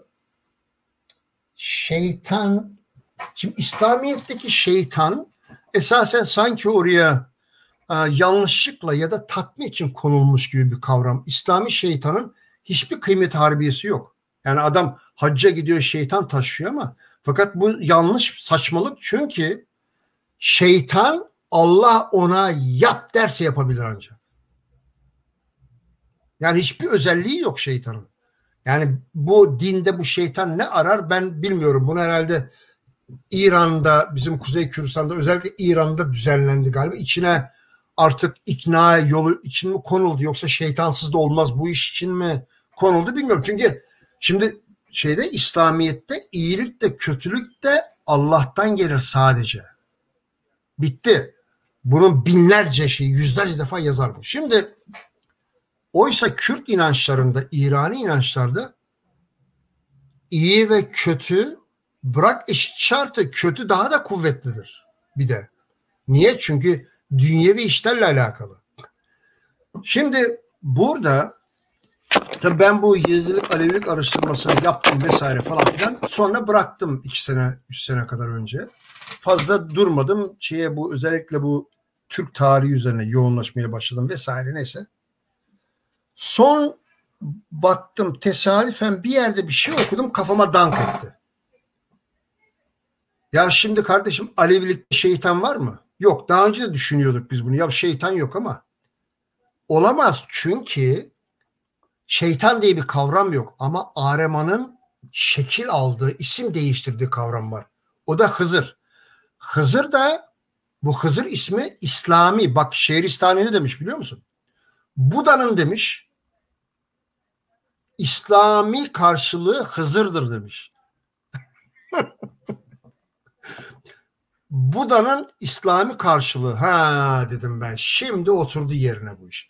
Çünkü ben daha önce kısa bir makale yazmıştım Akademi Edu'da var. O Martin van Brunisen'e de okutturduğum makalede. Şimdi daha başka bir makale yazarsam ben bunu eklerim ve iş tamamen aydınlanıyor benim için. Sizler için tabii bilmem. Şimdi bu nasıl oluyor? Hızır bizim Kürtlerin inancına İslamiyet daha varken transfer olmuyor. Bu Budizmle olan muhabbetinden sonra, belki de muhtemelen, tam bilemiyorum ama belki de bu Moğolların Müslüman olmasından sonra ya da biraz önce, Sufilerle ne zaman başlamışsa veya Balık'tan sonra, ya bilemiyorum ben, ama daha önce yok bu. Yok. Öyle görünüyor. O zaman girmiş. Nasıl giriyorsa mutlaka bu Budist'in, Buda'nın yardımcı olur falan filan. O hep. Ya şunu düşünün. Ve bu yumuşatılmış biçimde. Halbuki mesela biz Hızır'dan korkmuyoruz da aslında korkuyorsun. Korkmasan ondan beklemezsin. Korkudan bekliyorsun onu. Niye Müslümanlar Allah'tan beklerler her şeyi? Ben biraz o konuda farklı görüşe sahibim. Birazdan bir şeyler söyleyeceğim. Ben biliyorum, sen değil tamamınız öylesiniz. Öğrenirsin 10 sene 20 sene sonra. Şimdi şunu söylüyorum, ben evet, dinleyenler için söylüyorum. Sen o öyle düşünmene devam et. Şimdi burada dualizm var. Bizim atladığımız konu bu. Dualizm hep var bizde. Niye? Ya şimdi sen bir yere gidiyorsun. Sen bir yere giderken Hades senin yolunu açık etsin. Yok Vayır seni bilmem ne yapsın. Öyle bir şey demiyor. Hızır'dan medet umuyorsun. Niye? Çünkü senin yolunu kesse kim keser? Hade keser mi? Hade iyilik tanrısı. İsmi bile geçmez. O zaten iyilik için var. Senin yolunu kesse Hızır keser. Meleke tavus keser. Onun için sen meleke tavusa tapınacaksın. Hızır'a tapınacaksın. Oruç tutuluyorsa orucu ona tutacaksın. Adak adanıyorsa adağını ona vereceksin, bir kısmını falan filan vesaire. Yani Hızır'ı, meleke tavusu daima memnun kılacaksın, yatıştıracaksın. Çünkü onu yatıştıramaz. Bu İslam'ın şeytanına benzemez. Bu kendi başına hareket ediyor çünkü. Çünkü bilinç altında olan o.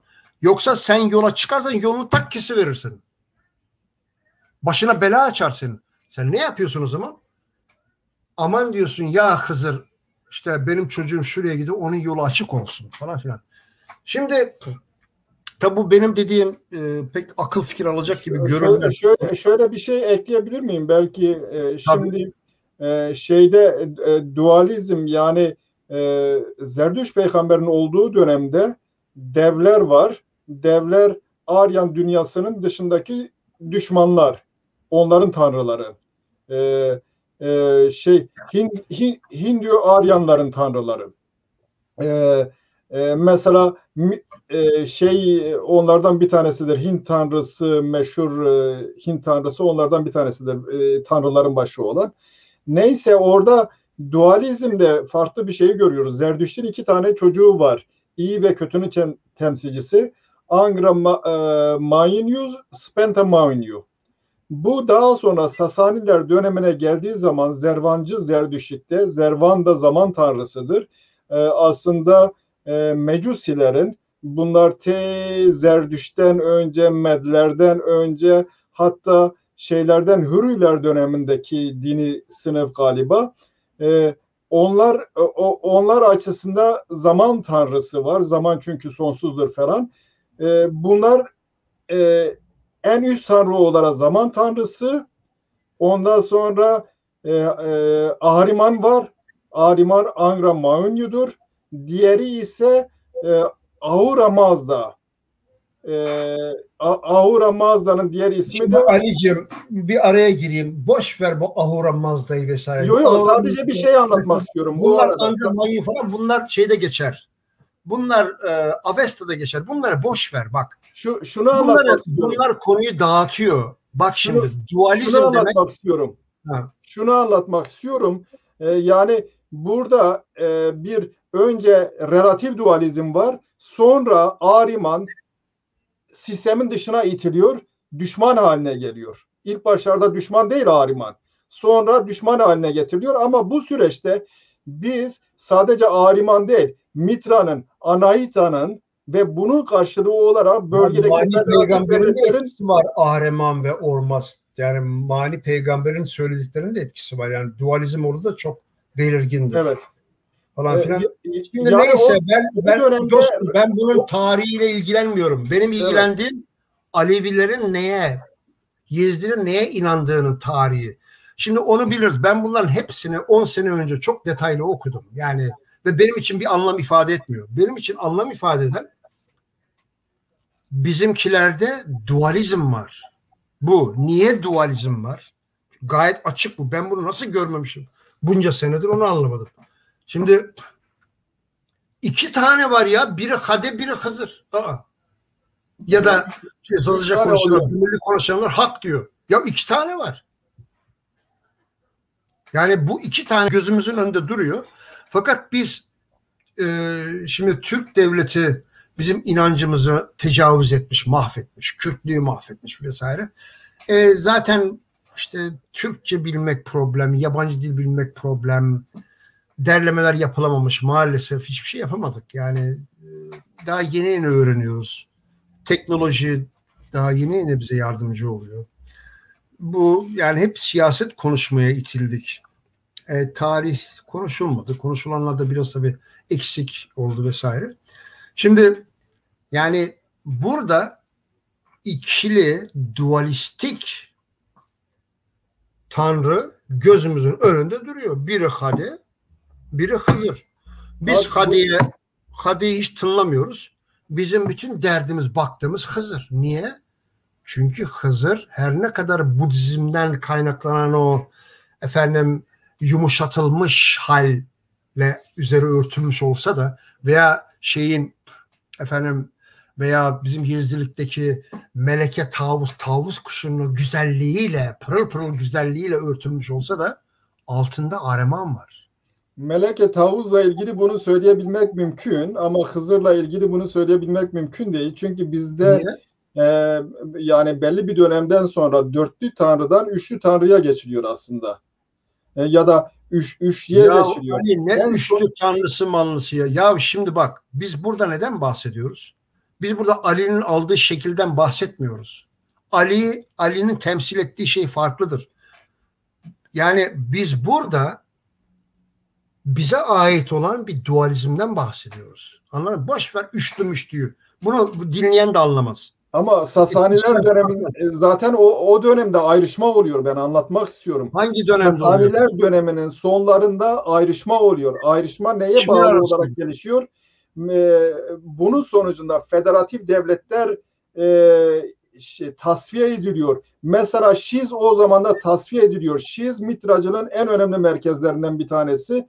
Kürtlerin en önemli merkezidir. Şiz tasfiye ediliyor. Şiz nasıl tasfiye ediliyor? Şiz'deki ateş tapınağının yeri değiştiriliyor, götürülüp kendi sarayına koyuyor denetimi sağlayabilmek için Sasani kralı. Yani Evet, buna bağlı olarak o dönemde tartışmalar oluyor ve tartışmaların sonucunda bölünme yaşanıyor ve Yezidilik olsun, Alevilik olsun, Zerdüştlük olsun, 3 tane şey çıkıyor ortaya. Alakası yok Ali. Bunları boş versek iyi olur. Bu çünkü bana çok lüzumsuz bir tartışma olarak geliyor. Zamanımı ben bu tartışmayla harcamak istemiyorum. Çünkü söyleyeceklerimiz var. Arkadaşlar yeni şeyler duysunlar. Boş ver bu şeyleri. Şizde ne olduğunu falan.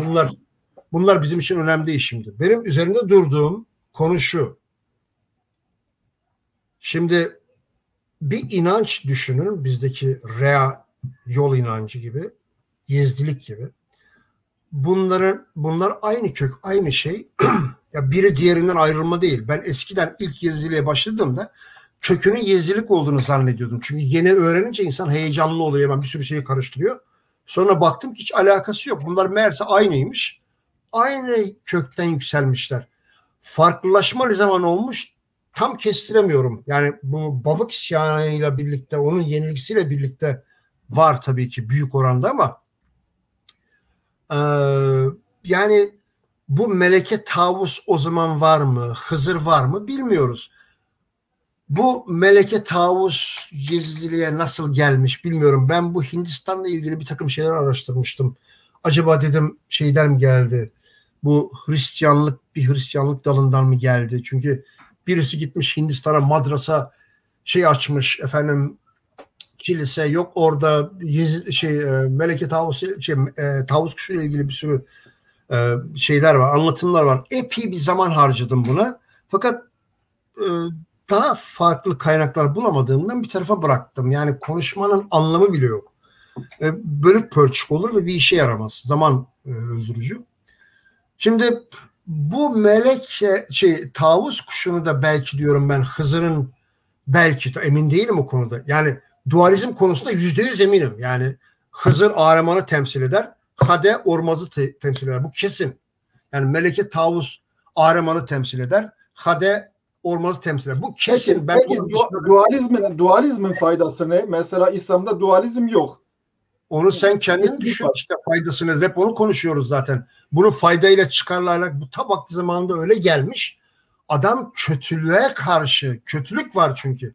Ya şimdi Zerdüş ne diyor? Bak. Yani seçim hakkı galiba, seçim hakkıyla ilgili Şimdi bak. Evet. Şimdi Zerdüş ne diyor Zerdüşt? Zerdüşt derken Zerdüşt peygamber değil. Ben asıl bizim Kürtlere Zerdüştü denmesinin altına yatan faktörlerden biri asıl Pasalı Zerdüşt'tür. Evet, siz o konuda yazmışsınız. Mani peygamberin şeyidir bu, döneminde yaşamıştır. Pasalı Zerdüşt Pars'tan geliyor. Nusaybin'de Betkardu'da çalışıyor. Yani Kardu dediğin Kürt. Yani Kardu Sirya, Kürt de Arabi söylemiş oğlum. Efendim. Kürt ülkesinde Beyt, hani Beyt ne diyoruz ona? Beyt'in ne diyorduk Alevilikte? Ehli Beyt. Yani Betkardu'da Süryani işte Siryak Aramicesi, o da onun Arapçası, aynı Kürt diller. Neyse. Yalnız bu ülke anlamına da geliyor belli. Şimdi Zerdüş diyor ki biz diyor bu bütün sıkıntılarımızın sebebi diyor zenginliğin paylaşılamaması, haksızlık diyor. Bu Mazakçılığın kurucusu Zerdüş, evet. Tabii. Şimdi, İkinci Zerdüş. tabii. Evet. Bu böyle söylüyor ve ya düşünebiliyor musun? Ben bunu yıllar önce okuduğumda şaşırdım. Çünkü adamlar meğerse 100 sene önce falan tarihçiler, adamlar ilk komünistler falan filan diye konuşuyorlarmış. Bizim haberimiz yok. Zerdüşt bunları söylüyor vesaire. Zerdüşt'ten 300 sene sonra, 250 sene sonra Mazdak kendisi bir Zerdüşt'ti. Yani bizim bu Zerdüşt'ün değil de Zerdüşt'ü peygamberin rahibi, pir veya pir olmakla beraber, pir de olmayabilir mi bilmiyorum. O vaaz ediyor bu defa bunları. Mazdakname veya Mazdak'ın kitabı da kaybolmuş maalesef. Fakat öyle bir kitabın varlığı da bir takım İslami kaynaklardan anlaşılıyormuş. Bulunamıyor, yok. Yakılmış. Moğollar yakmıştır. Kim bilir kim yakmıştır. Müslümanlar yakmıştır falan filan, Araplar. Şimdi ne oluyor? Sasani döneminde az daha hanedan neredeyse iktidarı kaptırıyor. Kavat da bir ara destekliyor bunları falan filan. Tabii Kavat'ın destekleme amacı biraz farklı vesaire. Zaten desteklediğinden dolayı adama Kavat diyorlar değil mi? Yok, adamın ismi Kavat. Ya biliyorum adam, ama ona kötü bir anlam yüklenmesinin nedeni de onları desteklemesi. Ben şimdi bu Kavat meselesi, kelimenin anlamı çok tartışıldı vakti zamanında bu Türklerle beraber. Tabii şimdi Türklerle, Türk etimologlar, Sevan Nişanyan'la falan tartışmaya girilirse işin mutlaka vrak olacağını düşünmek zorunda insanlar. Tabii Kürtlerden de katılan çok oluyor. Adam kelime Kürtçe ise yapabilir, yani küçük görüyor. Mesela peşin kelimesini Farsça pişin yazmış. Ya peşin, peş in Kürtçe formos demek ya. Peş ön demek, peşin en ön demek. Türkçe'ye de zaten peşin olarak o yüzden en önden verilen para olarak geçmiş. Adam bunu kabullenmiyor. Ya bilmiyor, cahil, ya da kabullenmiyor herif. Yani niye? Kürt olduğu için kabullenmiyor. Bir Ermeni değil ki. Türkler zaten öyle. Suriye Arabı öyle. Irak Arabı öyle. İran'da Molla rejimi öyle. Azerbaycan öyle. Azerbaycan'ın çoğu Kürt olduğu halde. Adam soyunu inkar ediyor. Biz diyor Türk'üz diyor. Türklüğün de T'si olsa bari Azerbaycan'da. Gam yemem. Şimdi yani bu nereden nereye geldik artık da? Nerede kalmıştık ben? Nereden geldik biz buraya Allah aşkına? Vallahi bilemiyorum nereden geldiniz. Tekrar ben döneyim. Yani şimdi bu dualizm konusunda ben bu Hızır'ın Ahriman'ı temsil ettiğini ve şimdi fark ediyorum Şehristani'nin o şeyini bir daha okuduktan sonra Minorski'nin yıllar önce koymuşum oraya. Ama Buda'nın öyle bir misyonu yok. Niye Buda'ya benzetiyor? Buda'nın Ahriman falan misyonu yok. Budizm'de öyle bir şey de yok. Misyonu olduğunu kim söylüyor? Anlamadım. O nereden çıktı şimdi? Öyle bir şey söyleyen yok ki. Ne Şehristani öyle bir şey söylüyor, ne ben öyle bir şey söylüyorum. Şehristani nasıl söylüyor, ne söylüyor? Diyor ki Buda'nın diyor İslam'daki karşılığı literatürdeki Hızır'dır diyor. Ben de diyorum ki ben şimdi artık bizim bu antik Kürt inançlarında Yezdilik ve Rea'da dualizm olduğuna emin olduğum için %100 tamamen eminim. Ben bu Hızır kavramının Budizmle yumuşatılmış, sevimleştirilmiş Ahriman olduğunu düşünüyorum. Nasıl Meleke Tavus'unda yine Ahriman'ın da tavus kuşunun güzelliğiyle üzerine örtülüp bir güzellik atfedilmesi lazım. Aşağıdakiler koymuşlar. Aman ne kadar güzel diye tavus kuşu. Bir de erkekmiş üstelik. Bir tek ayağı çirkinmiş, artık ne anlama geliyor bilmiyorum. Efendim? Bu gelişmeler şeyle ilgili, yani bu gerek Alevilikten önce tabii Ehl-i Hak inancı var. Alevilik, Ehl-i Hak'ın Alevilikten önce Ehl-i Hak inancı yok. Öyle bir şey yok. Ehl-i Hak çok sonra benim bildiğim. Yani Ehl-i Hak inancı Behlül'den falan başlarsa 8. 9. yüzyılları, 12. yüzyıllarda öyle bir şey ben bilmiyorum. Öyle bir şey yazmıyor. Sultan İshak var. 1300'lerde çıktı deniyor. 12. yüzyılda Sultan İshak var. Şimdi o ayrı. O İshak kelimesi Kürtçe İsa demektir. Başka bir yere gelmek istiyorum. Yani bu Sufilik falan 10. yüzyıldan önce yok. 12. yüzyılda stabilize oluyor. buna bağlı olarak bu tür şeyler ortaya 10. çıkıyor. yüzyılda yani 900 yılından önce yok diyorsun Sufilik. 10. yüzyıldan önce yok, öyle yazıldı yani. 9 yıllarından önce yok. Kaynak ne buna? Yani şimdi yakın zamanda okudum. Neyse, dolayısıyla bu tür inanç ayrışması, yani değişik toplulukların ortaya çıkması bu dönemde oluyor. Ben bunun bir de bu Şah İsmail'le bağını kurmaya çalışıyorum. Şah İsmail hangi mirasın üzerinde yükseliyor? Bu mirasın bu miras. Mesela Şah İsmail'in dedesi Şeyh Cüneyt. Evet. Adam çok meşhur birisi bu Şeyh Cüneyt. Evet. Şeyh Cüneyt şeye gidiyor. Halep'e gidiyor hatta bir ara. Bende onun kitabı var. Bir ara okudum, vallahi unuttum, tekrar bakarım. Halep'teki adamlar kovuyor bunu kafir diye. Gittiği her yere adam topluyor. Topladığı adamlar tabii ki kim olur? Kürt. Sonra bu çok yaman bir adam. Bu az da Trabzon Pontus İmparatorluğunu yıkıyordu. Tam düşürürken nedense vazgeçti. Yanında da Çepiniler var tabii. Çepni Türkmenmiş. Oldu başımıza Türkmen. Kürt, Alevi Kürtler onlar tabii ki. Onun için de destekliyorlar zaten. Efendim yani Şeyh Cüneyt'in Müslüman olmadığı zaten iddia ediliyor. Kafir diyorlar adama. İşte bizim ya Cezididir ya işte o sırada Rehak inancından biridir. Başka ne olacak? Yani ben Amorotti'yi okudum. Profesör Amorotti'yi. Bu şeyhlik meselesini bu Şafili'ye benziyor. Bağlıyor. Ondan sonra bunun bileşenlerinden bir tanesi Ehli Hak inancı. Diğeri Şafili'ye bağlıyor, anlamadım neyi? Şeyhlik meselesini. Ya şeyh dediğin Arabi kelime mesela Safi'nin Arapçası. Pir kelimesinin Arapçasıdır. Bu yani bu şeyhlik kurumu böyle artık değer kazanmaya başlıyor.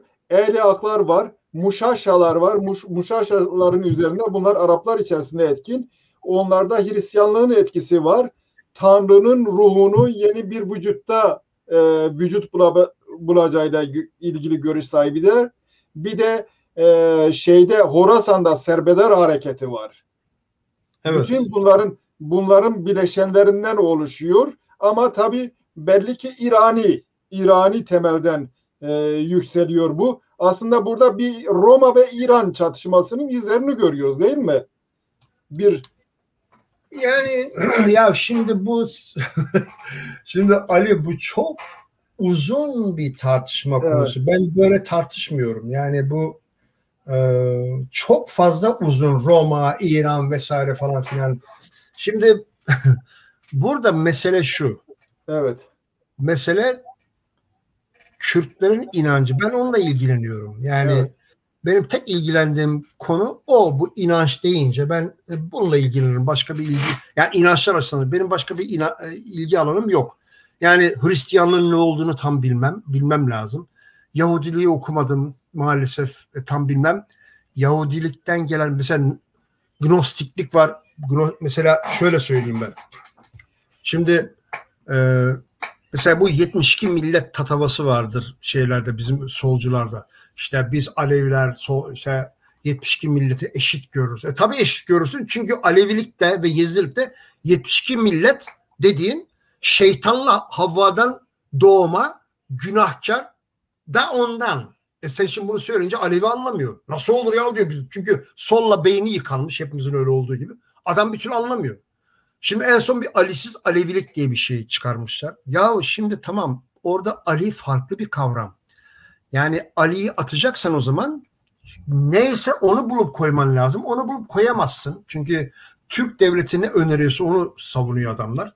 Bileni dinlemezler falan filan. Yani bu Alevilik varsa bu Ali ismiyle devam ediyor. Kerbela'ya itiraz et. O zaman Ali'ye komple itiraz et. Fakat iş karışır. Şimdi Alevilik doğa diniymiş. Ne doğası be? Doğa felsefesiymiş. Alevilik bildiğin din. Yani eşitlikçiymiş. Ne eşitlikçisi kardeşim? Zengini var, fakiri var. Adam birbirini öldürür koyun kuzu için. Hani hep saçma sapan şeyleri soktular. Buna bizim solda Tabii o zamanlar, şimdi ben solu savunmuyorum artık da, ben Kürt milliyetçiliğini savunuyorum. Sol da tuttu, iyice asimileyi hızlandırdı. Pir Sultan Abdal denen, aptal kere aptal denen isme Kürtler üzerinden, bizim Alevi Kürtler üzerinden solcular, Mustafa Kemal ve ekibinin uydurduğu Pir Sultan Abdal kavramını biz yaydık. Yani solcular yaydı. Aleviler inanıyor şimdi. Bizim diyoruz pir diyor falan. Allah'ım yarabbim. Adam bizim köylülerin konuştuğu Türkçe ile şiir yazmış. Ya bu ne saçmalıktır be. Neyse. Buna inanıyor şimdi Alevi kitlesi. Aynı diğer Müslümanlar gibi. Hurafelerle yürüyor. Kendi dininden bir haber. Bilimsellik kılıfı altına habire kakalıyorlar kafalarına. Şimdi burada mesele şu. 72 millet, biraz da ondan bahsedelim. Bunun üzerine Yezidilikte ve Alevilikte tamamen tıpatıp aynı, hemen hemen isimler değişen, Yezidilikte Huri, Hore gönderilen, Cebrail'in getirdiği. Alevilikte de Naciye, efendim işte evet. Cebrail her ikisini de alıyor getiriyor Adem'e. Havva'yla şeyin ilişkisi var, şeytanın. Ya bunlar bizim Kürt inancında yok. Bunlar sonradan girme. Mandiyanlardan mı girdi? Yahudilerden mi girdi? Gnostiklerden girmiş vesaire. Bizde aslında böyle bir şey yok. Peki Kur'an'da da var mı bir formuyla 72 millet? Var tabii canım. Varmış. Kur'an'ı bilmiyorum da İslamiyet'te. Evet, Kur'an'da da var bir şey. Evet. Tabii. Niye? Çünkü Yahudilik, Gnostik orada var. Oradan koymuşlar. Fakat evet. Bizde bak girmiş bu. Nasıl girmiş? Etkilenmiş. Yani oradan girmiş, buradan girmiş, fakat bozulmuş falan, ama dualizm tutulmuş. Farkına varmadan, ismi konulmadan, üzerine hiç düşünülmeden dualizm tutulmuş. Öyle kalmış. Şimdi tabii bunu zamanla anlayacak herkes. Bu devam etmiş. Efendim güneş devam etmiş. Alevilikte hala vardır o güneş bence. Bakın böyle hala kaldıysa 100 yaşında 90 yaşında adam kalmadı artık. Bizler yaşlı olduk. Yani bu evet. Güneş ışınlarıyla, güneşin vurduğu yerlerle oynama, güneşe doğru dönme, hep böyle mırıldanma, kendi kendine anlamını bilse bilmese, muhtelif vesilelerle, artık kalktı gerçi bu ama. Yani hep var. Yezilikte de vardır bunların aynısı. Efendim yani bir takım inançlar, bir takım gelenekler, efendim şeyin, mesela ya Müslüman, bizimkiler Müslüman, Hanefi olmuşlar. Adam ölümden sonra cesedin ruhunun 3 gün evde dolaşacağına inanıyor, duracağına inanıyor. Evet, o eski inançlarda var, doğrudur. Bu bizim ya, bu evet. Bizim inancımız. Hala evet. Duruyor bu. Ondan sonra 3. gün gidince diyor ki bu gitti diyor. Bilinçaltı öyle. Yemek veriyor. Sonra bir 40 davası var, bir 7'si var, bir 40'ı var falan. Bak hep bunlar aynıdır. Yani velhasılı kelam bu 72 millet meselesi, yani bir daha söyleyeyim dinleyenler varsa, dinleyenler için Aleviliğin çok hümanist ve sosyalist falan olduğuyla alakalı değil. Onlara çok affedersiniz piç dediği içindir. Yani piçlikte 72 millete eşit görüyor. Ne diyor? Ben 70. milletim diyor. Ben günahkar değilim diyor. Çünkü benim soyum diyor Naciye'den ve Adem'den gelme. Öbürü de diyor Hore ile Adem'den gelme diyor Yezid'de. Bu. Yani 72 milletin esası, özü, püsürü bu. Evet, yani 72 millet nasıl çoğalıyor? Kendi kız kardeşiyle evlenerek Adem'in yaratılış teorisine göre kardeşler birbirleriyle evlenerek çoğalıyor. Bunu bunu kötü insest olarak görüyor. Bunun karşılığında cennetten birisini getirerek işte birbiriyle evlendirerek böylelikle kendisinin diğerinden üstün olduğunu söylemeye çalışıyor. Orada başka bir şey var. Evet. Bu Pir Süleyman'ın ben şeyini okumuştum da yıllar oldu. Bir de yine başka bir pir vardı, Dersimli adam, yaşlı adam. Kılavuz, Nesimi Kılavuz. Nesim pir. Şimdi Yezilik'te de okudum. Burada mesele şu, yani aklımda kaldığı kadar rahatlıkla bulabilirsiniz. Yani ben okuyucular, dinleyiciler için söylüyorum. Şeytan Havva'yı kandırıyor. Dolayısıyla onlardan çocuklar oluyor bir sürü. Bu yüzden günahkar olmayan bir nesil ancak Adem'de hala nur varmış. O ışık, işte Mani Evet. Peygamber'in bahsettiği nur falan filan. Ondan sonra Allah yaratıcının nuru. Yani bu bir nev enkarnasyon anlamına da gelir bu tabii. Yani yaratıcının nuru dediğinde işte enkarnasyon demek yani. Ondan sonra işte Cebrail de getiriyor. Bizde böyle şeyler yok ya bunlar ama Yani işte. gerek Pir Süleyman gerekse kılavuz anlatımlarında mesela şeyden bahsederler. İnsan ateş, su, toprak ve rüzgardan yaratıldı. Tabii 4 element. Bu tümden Zerdüşti bir şey. Platon'da da aynı şey var. Platon'da da aynı şey var. Ama İslam'da çamurdan yaratıldı deniliyor. Yani bu bakımdan son derece farklı. Evet, yani bu 72 millet meselesi dualizm gibi değil, sonradan girme. Dualizm bizde var. Yani çok daha ondan eski var. Artık tabii biz Mir meselesine tam bu kayalar bir şey okuyayım ben. Bu efendim? siz şeyden bahsettiniz de Pir Süleyman'da mesela Pir Süleyman'ın bir yazdığı bir şiir ya da o şey var, bir ilahi gibi bir şey. Burada çeşitli inanç katmanlarını görüyoruz. Biz şöyle kudret kandilinde bir ziya iken ta o demde pire ikrar verdim ben. Gökler yerde iken yer guman iken 3000 sene pire hizmet ettim. 3000 sene önce Bak, Zerdüşt'ün doğumu Kudret Kandili Mitra'nın ruhunun bir başka vücuta tecelli edebileceğiyle ilgili şeydir. Görüştür, benzetme. El-İlam süresine kandilde gördüm. 17 kapıya yüzümü sürdüm. 17 kapı şeyin gatalarıdır. Zerdüş peygamberin gatalarıdır, ilahileridir, kutsal ilahileri. Cebrail ile bile vardım sırra ben, emretti Adem'de şite süzüldüm. Bahsettiğiniz şit. Evet. Erenler Katar'ı yola düzüldü. 124 bin peygamber geldi. Musa ile bile vardım tura ben. Deşte Kerbela'yı ders ettim, gezdim. 90 kalem okuyup yazdım. Nesimi gibi kendi kavumu yüzdüm. İşte pervaneyim, canlar size geldim ben. Burada başka bir şeyi görüyoruz. Hem Hristiyanlığın hem Müslümanlığın kutsallarını kabul etme, kendi kutsalları gibi kabul etme. Nesimi de hurufiliğin sözcülerinden, önderlerinden bir tanesi oraya kadar getiriyor yani. Hurufiliğe kadar getiriyor. Tabii bu hurufilik meselesi de son derece ilginç Moğollar tarafından. Evet, yani bu hurufilik ben valla elimde hala onun linki var. Okuyamadım. Diyor, bir Pers'miş bu. Garanti Kürttür. Yani onu sana söyleyeyim. Pers dedi mi? Yani şimdi tarihte bak işte orada bir Pers gelmiyor. Kesin Kürttür. Şimdi ben bunu niye söylüyorum?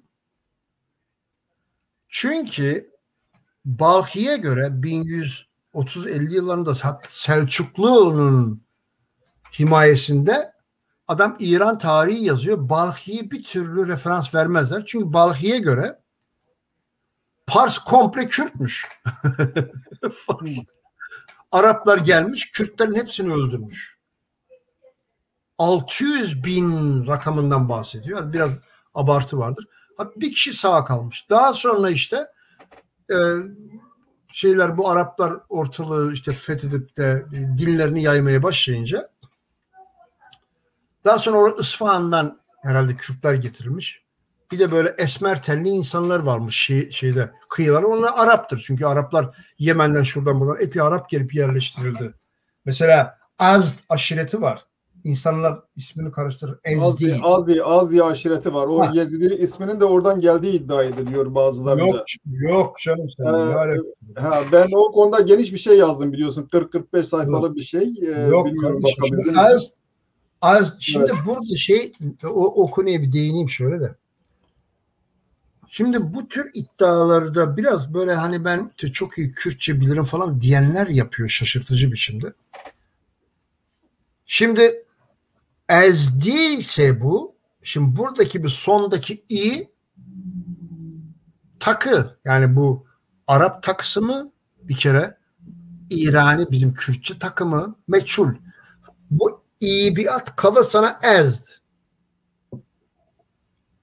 Şimdi yani kelimenin gövdesi bu. İyi koydun, ezde bağlı olan demek bu. Ez ne demek? Azd. Ya atıyor yani habire atılıyor. Atanlar da bir şeyler yapmaya çalışana atıyor diyor falan. Ya bir acayip bir şey bu bizim maalesef ortalık.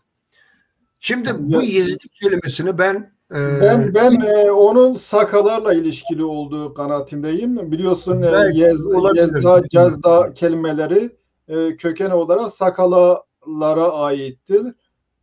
Bir de onların kullandığı o sivri başlık falan da şeylerde o da oralardan gelme. Sakaların bir bölümünün zaten nişanesidir. Dolayısıyla gerek Sakaların gerekse Hint Aryanların Mitanni döneminde mirasının önemli ölçüde etkili olduğu kanaatindeyim. Ama diğer kültürlerden de etkilenmiş, diğer kültürlerden de bir şeyler almış. Zaten bütün inançlar öyledir. Yani bütün inançlar mutlaka diğer yerlerden bir şeyler almıştır. İnsanlar çünkü birbirleriyle ilişki kuruyorlar, birbirlerinden şey yapıyorlar.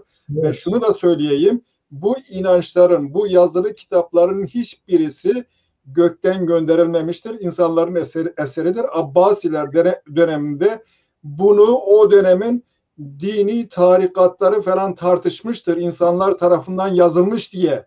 Şimdi millet tartışmaya cesaret edemiyor. Mütezelli hareketi mesela. Mütezelliler en önemli şeylerden birisidir. İnsanların yazdığını tartışmıştır. İnsanların eseri. İnsanların kaleminden çıkma. İnsanlar kendi sorunlarını çözmek istiyor. Bu yüzden din durmadan değişiyor. Şimdi Türkiye Cumhuriyeti Devleti'ndeki dinle Hazreti Muhammed'in dönemindeki din, Emevilerin dönemindeki din, Abbasilerin dönemindeki din aynı mı? Sürekli değişiyor. İhtiyaçlara göre uyarlanıyor. Değil mi? Yani bunu görmek lazım. Bunu gördüğümüz zaman bugünü de anlamış oluruz. Evet. Bunu en fazla anlamayan maalesef din deyince bizim Kürtler başka bir şeyi görmüyor. Din vicdandır, yürektedir. En önemlisi bu. O varsa demek ki senin dininde var. Bu kadar. Evet. Şimdi ne yapalım? Bu günümüze de getirelim yani günümüzde de gerçekten din politikası önemli bir rol oynuyor Türkiye devletinde. Ya elbette tabii zaten bu şeyi yani ben yakın tarihle pek ilgilenmiyorum ama bu Koçgiri'den bahsetmekte fayda var. Çünkü yani sadece genel hatlarıyla ben özel zaten pek fazla bilmiyorum da konuyu da. Yalnız bizim aşiretin mahvolma noktasına geldiğini biliyorum. Felaket kayıplar vermişler. Her neyse bizimkilerle Şadiyanlar. Sizinkiler üstte kalıyor. Şimdi bizimkiler veriyor canım nasıl olur? Bizimkiler veriyor. Üstte. Sizinkiler üstte. Şimdi bunlar 2-3 ayrı yerde galiba çatışıyorlar. Bu aşağı Kangal Divri hattıyla yukarı hemen bu Zara, İmranlı. Bütün köyler, Kürtlere ait bütün köyler bölgede yakılıyor. 130'dan fazla köy. Elbette bunun mezraları var. Ben askeri olarak söylüyorum. Galiba ayrı ayrı. Mesela Refaiye'de Şadiyanlar Refaiye'de bir karakola saldırıyorlar. Mesela. Yani o her tarafta çalışmalar var. İlk önce çevrede başlıyor, sonra merkezde yoğunlaşıyor. Sonra şimdi her neyse. Şimdi burada bir şey var. Bence bu Mustafa Kemal zaten biliyordur etrafında adamın ekibi var. Tarihi bilen, okuyan, çizen. Bu bizim bu Koçgiri civarın bu komple Sivas'ın kuzeyin işte o bölgedekiler ayaklanıyor. Bir de siyasi talepleri var. Hep gürültüye giden de bu. Biz sizi Osmanlı'yı istemiyoruz diyor falan filan. Şimdi bence Mustafa Kemal'le ekibi şunu düşündüler. Ya şimdi bu Müslüman Kürtleri demişlerdir onlar. Bunları kafaya almak nispeten kolay. Medreseler var. Din, iman meselesi var. Mesela ümmet. Adam zaten ben Osmanlı falan temsilcisiyim diyor. Osmanlı ile siyasi, parasal ilişkisi olan insanlar var. İleri olan, onlar destekler falan filan.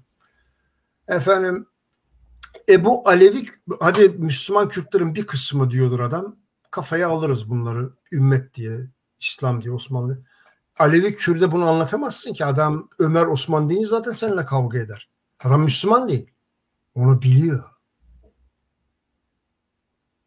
Ve anladığım kadarıyla zaten Alevi Kürtlere yönelmesinin böyle bütün gücüyle kültürel etkili, Pir Sultan'ı orada uyduruyor aptalı. Yahu bütün o Kürtçe ne kadar şarkı, türkü varsa, kılam falan, özellikle bu İmranlı bölgesinden neler varmış neler, ben Türklerin yazdıklarından anlıyorum onu. Hepsini bir güzel Türkçe'ye çevirtiriyorlar. Zannediyorum bu Malatyalı Sıtkı Mıtkı var, sonradan çıkmıştır. Bunlara ısmarlama fason Türkçe şeyler yazdırılıyor tabii. Pirus'tan aptal uyduruluyor, ona fason, onun adından işte güya bu varmış da Türkmenmiş de, yok efendim Sivas'ta dolanılmış da, yok aslen bilmem neymiş de, efendim şeyin Uşağın bilmem ne kazasında bir tane bir Çingene adam mı yoksa bilmiyorum tam, o adam iddia ediyor. Adama sordum, kaynak yalan söylüyor. Hekimanlı birisi. Neyse. Ondan sonra bu yatılı okullar, bölge yatılı okulları, bakın yani bütün Alevi çocuklardan toplayıp beyinlerini yıkıyorlar vesaire. Adam Harput pazarına atıyorum şeyi götürüyor, davarını satacak, kuzusunu satacak. Konuşulan her Kürtçe kelime için 25 kuruş ceza kesiyor. Kuzunun kendisi 25 kuruş. Ondan sonra pirleri çağırmışlardır kardeşim o karakollara, sakalını yolmuştur, işkenceyi çekmiştir falan filan. Darmadağın ediyorlar her şeyi. Şimdi bu ve yani adam işini çok kendince çok düzgün yapıyor ve Kürtlerin bu inancını darmadağın edip bir de Türkleştirdiği gibi de Türk Alevi diye bir uyduruk bir sosyal kategori çıkarıyor, icat ediyor falan filan. Ve tabii bu arada kimsenin bir şey araştırma hakkı yok. Tekke ve zaviyeler kapatılıyor falan. Arapçadan şeye geçiliyor, Arap alfabesinden. Muasır medeniyet seviyesine ulaşmak için külliyen yalan. Arap alfabesinden Latin'e geçişin tek sebebi Kürtlerin tarihleriyle bağlantılarının kesilmesi amacıyladır. Hepsi o. Bütün o kitaplar, o medrese eğitimleri, o tekkelerde hepsi birden yok ediliyor. Güzel. Müsaade ederse ancak. Mesela Said Nursi'yi adam astırmadı. İstese 2 dakikada öldürtür. Anlatabiliyor muyum? Yani işine gelenleri tutar falan filan. Ama Alevi Kürtlere karşı bütün, daha sonra Müslümanlar ayaklandılar kaç defa vesaire. Şimdi ve Dersim'e doğru gelmesinin, bizim hafızamızda Dersim'in bulunması, bir sürü Alevi Kürt'ün bizim aslımız Dersimli demesi palavradır. Hiçbiri Dersimli falan değildir. Dersim dışında olanlar. Ama bunun şeyi var. Psikolojik sebepleri var. Çünkü Türkiye Cumhuriyeti'nin Kürt olarak düşürdüğü son kale Dersim'di. Adam 37'ye kadar orayı ele geçiremedi ki. Geçti ele, öldürdüler, kendileri kışkırttılar, hücum ettiler, mahsus şu bu falan filan derken adam Kürtleri öldürdüler, dağıttılar, o da bitti. Ve tabii ki bu ne zaman cereyan ediyor? Artık Kürtler pısmış, mahvolmuşlar yıl 1937. O zaman cereyan ediyor. O zaman duyuyorlar ki Dersim'de gitti. Tamam, herkes artık bitiyor. Olay bu. Yani yoksa yani bu yakın tarihi bile incelemede belki bazı bu noktalar falan atlanıyordur. Yani Mustafa Kemal'in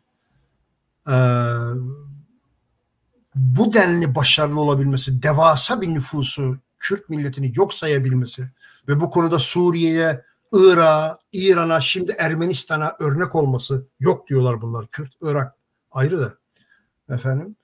Adam bunu başardı Sovyetlerin yardımıyla. Başta Lenin olmak üzere. Ondan sonra Batı dünya ses çıkarmadı. Başardı bunu herif. Başarmasının en büyük sebebi de Alevi Kürtleri tarumar etmesidir. Ve o devasa Alevi Kürt nüfus, Sivas'takinden bahsediyorum sadece. Adam hepsi gitti, dağıldı. Hepsi Türk şimdi. Yozgat, ya Yozgatlı adamın 5 tane macurun ithal etnik vardır. Kafkasya'dan şuradan buradan gelenler. Onları çıkar, geri kalan tamamını yakarır. Kürt adamın suratından belli Kürt oldu. Ama yok. MHP'nin kalesi. Kırşehir'de Kürtler Kürt'ün dükkanına saldırıyor. Ama adam kendini Türk görüyor artık. Yani bu iş böyle. Adamlar başardılar. Yani işte bizim derdimiz de şu anda acaba tarihimizi biraz öğrenebilir miyiz? Ve bunu öğrenmek için Alevilik tarihini, Yezidi, özellikle biz Alevilik, Yezidiler mahvoldu artık. Özellikle Alevilik tarihini çok iyi bilmemiz gerekiyor. Çünkü bu bizim antik inancımız. Ve bu antik inanç sırf inanç açısından da değil, bir çizgiyi takip ediyor. Mazdak var işin içinde ya. Müslüm, bakın ben şaşırırdım, bilmiyordum tabii o zamanlar. Alevi Kürtlerde Müslüm ismi görüyordum. Tuhafıma gidiyordu. Ya bu Müslüm ismi ne arıyor diye. Niye ne arıyor? Eba Müslüm-i Khorasani'den dolayı arıyor. Tabii şöyle, tarih yazımında siz tarihçisiniz, bu nedenle tarihe nasıl bakmak lazım? Yabancılar nasıl yapıyor? Selahattin Eyyubi bir Kürt sultan, ama tabii Mısır'a gidiyor. Kürt sultanlığının başı değil, orada Arap sultanlığının başı. Onu tartışmıyorum, ama aynı dönemde düşün, iki tane büyük tasavvuf hareketi var. Doğuda kinin ismini şimdi unuttum. Batı İran, yani Kürt bölgesinde etkili olan Şuravardiya'dır. Evet, Şuravardi'yi ulemanın teşviki ve iknasıyla mesela onun döneminde Şuravardi idam ediliyor. Onu galiba dolayısıyla tarihi yazarken şunu demek istiyorum. Oğlu öldürttürdü galiba. Yani tarihi yazarken bütün bunları söylemek lazım. Bütün Tabii. bunları söylediğin zaman ne oluyor? Sen diyalog ve uzlaşmaya dayalı bir toplum yaratmak istiyorsun. Yoksa aynı çizgiden... Şimdi burada bir noktaya değineyim. Selahaddin'i herkes yanlış değerlendiriyor. Ben de yanlış değerlendiriyordum. Bir kere Selahaddin sultanlığı kimseye vermiş değil. Selahaddin kendisi sultan. Evet. Sen herhalde halifeyle karıştırıyorsun. Yo, ben öyle bir şey demedim canım. Sultanlığı vermiş demedim ben. Öyle bir şey yok. Ben oranın sahibi. Kürtler sahibi oranın. Ben başka bir şey bahsettim. Şuravardi'nin ölümünden bahsettim. Yani Şuravardi'nin döneminin, zannediyorum Selahaddin'in oğlunun dönemi miydi o? Şuravardi zannediyorum Halep'te idam ettirdi o akılsız. Halep'te idam ettiler, evet. O Selahaddin'in oğlu ya da torunu olsa gerek. O Selahaddin'le alakası yok. Selahaddin efendim Kudüs'ü almış da Kudüs'ü İslamiyet'i. Ne İslamiyet'i be? Selahaddin'in ne işi var İslamiyet'le? Adam kendine devlet kurdu. Etrafı Kürt dolu. Adamın derdi o. Ve adam tuttu Türk'ün yanında, Türk kölenin yanındaydı bu amcası Şerkuk'la beraber. Ne oldu? Ele geçirdi adam ve kendine devlet kurdu. Ve tam bütün İran'a giderken de daha gitme kararı verdi. 6 ay sonra öldü. Yani Selahaddin'in İslam savunuculuğu, İslam'ın kılıcı, bunlar şeriatçı palavralarıdır. Öyle bir şey yok. Bunları düşünürken bu tür tarihleri Türk gibi düşünmekten kaçınmak lazım. Sağcılık, solculuğa bulaşıyorsanız Türk gibi düşünmeyin. Türkler milliyetçiliği övdüğü için Kürt solcular milliyetçiliğe karşı. Bu delilik ya. Deli manyak mı bizimkiler ya? Yahu Kürt'ün milliyetçiliğiyle Türk'ünki aynı olur mu? İnsan kendini Türk kavramlarına göre tarif eder mi? O zaman Türk devleti bize ne diyorsa biz oyuz. Şimdi Selahaddin'e İslam'ın kılıcı külliyen yalandır bu. Öyle bir şey yok. Selahaddin Kürt'ün kılıcıdır. Kendisi ve Kürtler için yaptığını yaptıysa hepsi bu. Yalnız insan kendi topraklarında uzaklaştığı zaman, başka bir bölgeye gittiği zaman, o zaman o bölge insana egemen oluyor, değil mi? O da var. Kardeşim adam orayı yönetiyor ya. Kralı oranın. Yönetiyor da insan bir dönem sonra asimile oluyor. 1180 yılından bahsediyoruz. Bir dönem sonra asimile oluyor orada. O da var. Hayır, asimile de olmamıştı. Yani oğlu muydu o? Yeğeni Kamil'in oğlu muydu neydi? Aptal adam kendini öldürttürdü. Ondan sonra asimile oldular, gittiler tabii. Ya kendi topraklarında olsa bu olmayacak diyorum. Onu anlatmak istiyorum. Hiç de öyle bir şey de yok. Kendi toprağımızda da asimile olduk biz de. Bağdat'ın da çoğu. O zaman iktidar olamadığın için asimile oluyorsun. Onu yani orada şimdi Selahaddin Kudüs'te de iktidardaydı ama vasal. Musul'u gitti, zapt edemedi. Bak, geri döndü.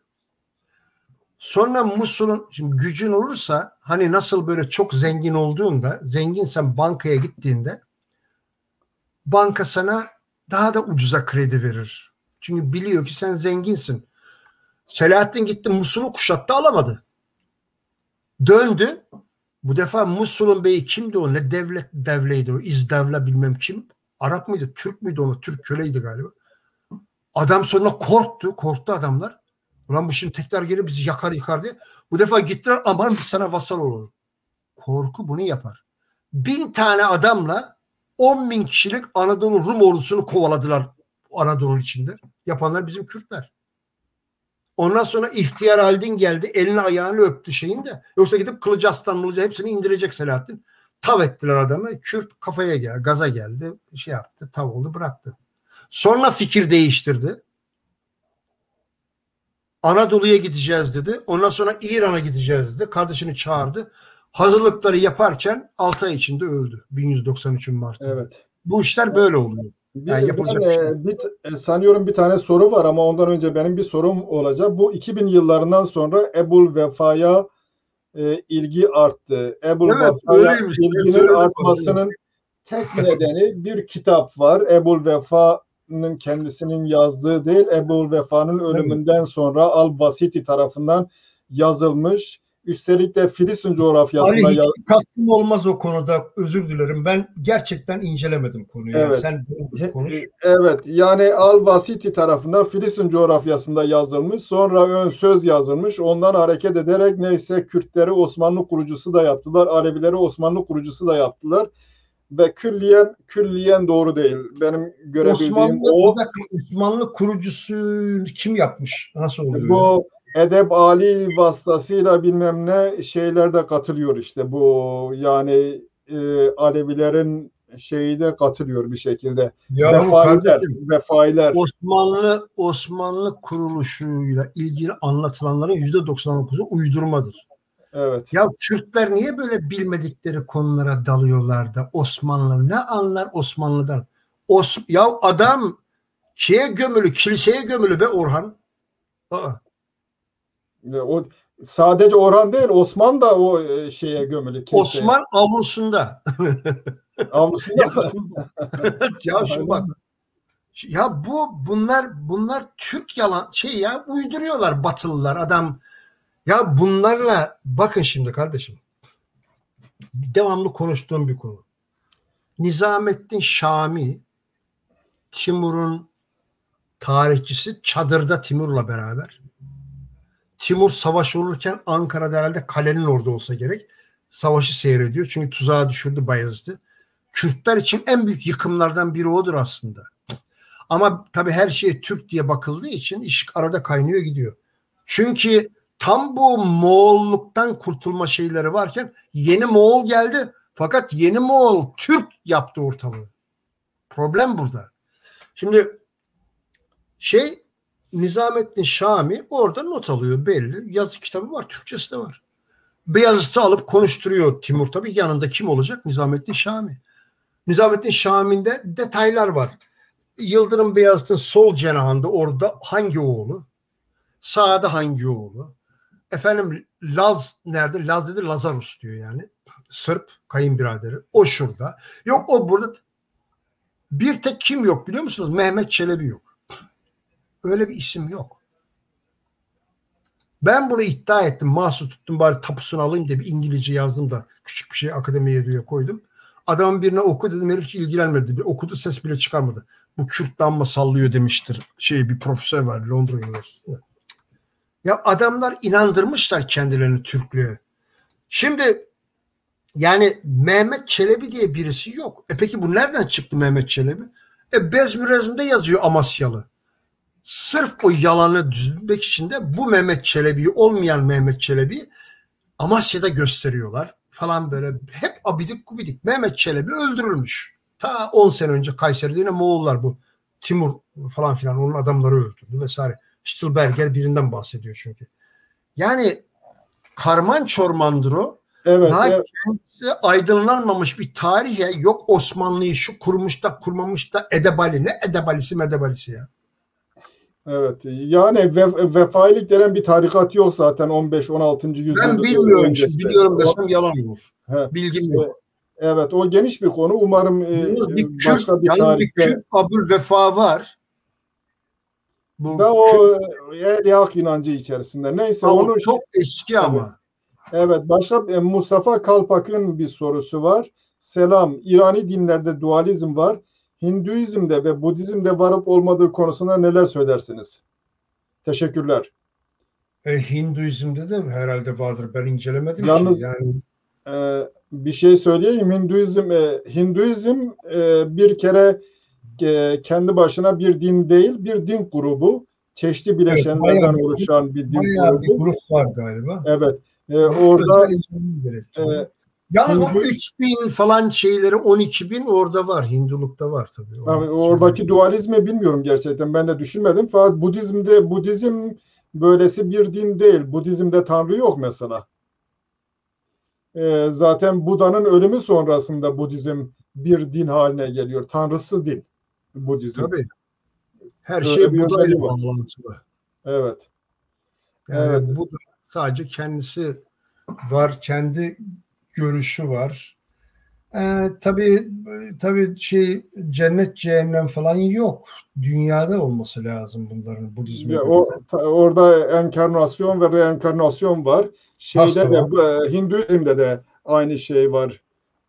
Yeniden dünyaya gelme, insanın ruhunun değişik varlıklarda vücut bulması. Şimdi bu enkarnasyon, reenkarnasyon ne demek? Şimdi enkarnasyon dediğimiz yani hulul dediğimiz kutsal ruhun ya da yaratıcının insan bedenine girmesi demektir. Bir yaratıcının. Mesela sizi tutar bir tane aksakallı adam karşılar Hızır. Aha işte onun bedeninde kutsal ruh vardır bir tane. Sizi karşılıyor. Ona enkarnasyon denir. Hulul denir. Reenkarnasyon ise ki bunların hepsi bizim dinlerimizde var. Yani tenasüh dediğimiz bu ise insan ruhunun dünyaya başka bir bedende gelmesi demektir tekrar. Bunun adına da reenkarnasyon denir. Şimdi bunlara Kürtler Alevi'deyiz de inanırlar da fakat inandıklarını bilmezler. Çünkü niye? Ne derler bak Türkçe'ye çevirmişler. Cennet de cehennem de bu dünyada der. Çünkü yani çünkü buraya dönüyorsun.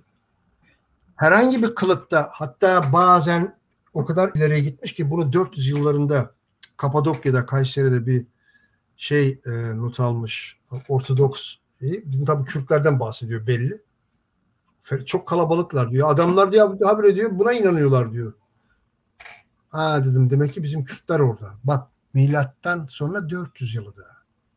Bu. Vasili Kayseri. Her neyse. Yani buna inanıyor. Çünkü cennet cehennem burada. Eninde sonunda buraya geliyorsun. Bu işte devri daim derken acaba bunu mu kastediyorlar bilmiyorum vallahi. Ben bu literatürü pek bilmiyorum ama. Devri daim derken onu diyorlar. Çünkü biraz önce Platon'dan bahsettik ya ruh şeydir, Tanrı'dan geliyor. Dolayısıyla Tanrı'ya ait bir enerjidir. O hiç kaybolmuyor. Durmadan ama vücut kayboluyor, çürüyor falan. O sürekli dönüyor. Tabii. Yani bu çok önemli bir hadise. Evet. Ya bu sürekli böyle ve bunun yanına bir de dualizm sıkışmış. Zaten Sema'da o anlatılıyor. Sema'da o döngü anlatılıyor. Sema'da zannediyorum Sema'da güneşe yani o formu örnek alarak bu döngüyü anlatıyorlar. Hemen ben bir şey söyleyeyim de evet. Mevlana Hacı Bektaş-ı Veli için, Hacı Bektaş için, bizim köylerde Bektaş ismi çoktur. Ben Türklerde hiç Bektaş diye bir ismi rastlamadım. Evet. İzmir'deki. Bektaş çoktu. Bektaş'ın Müslüman olmadığını söylüyor.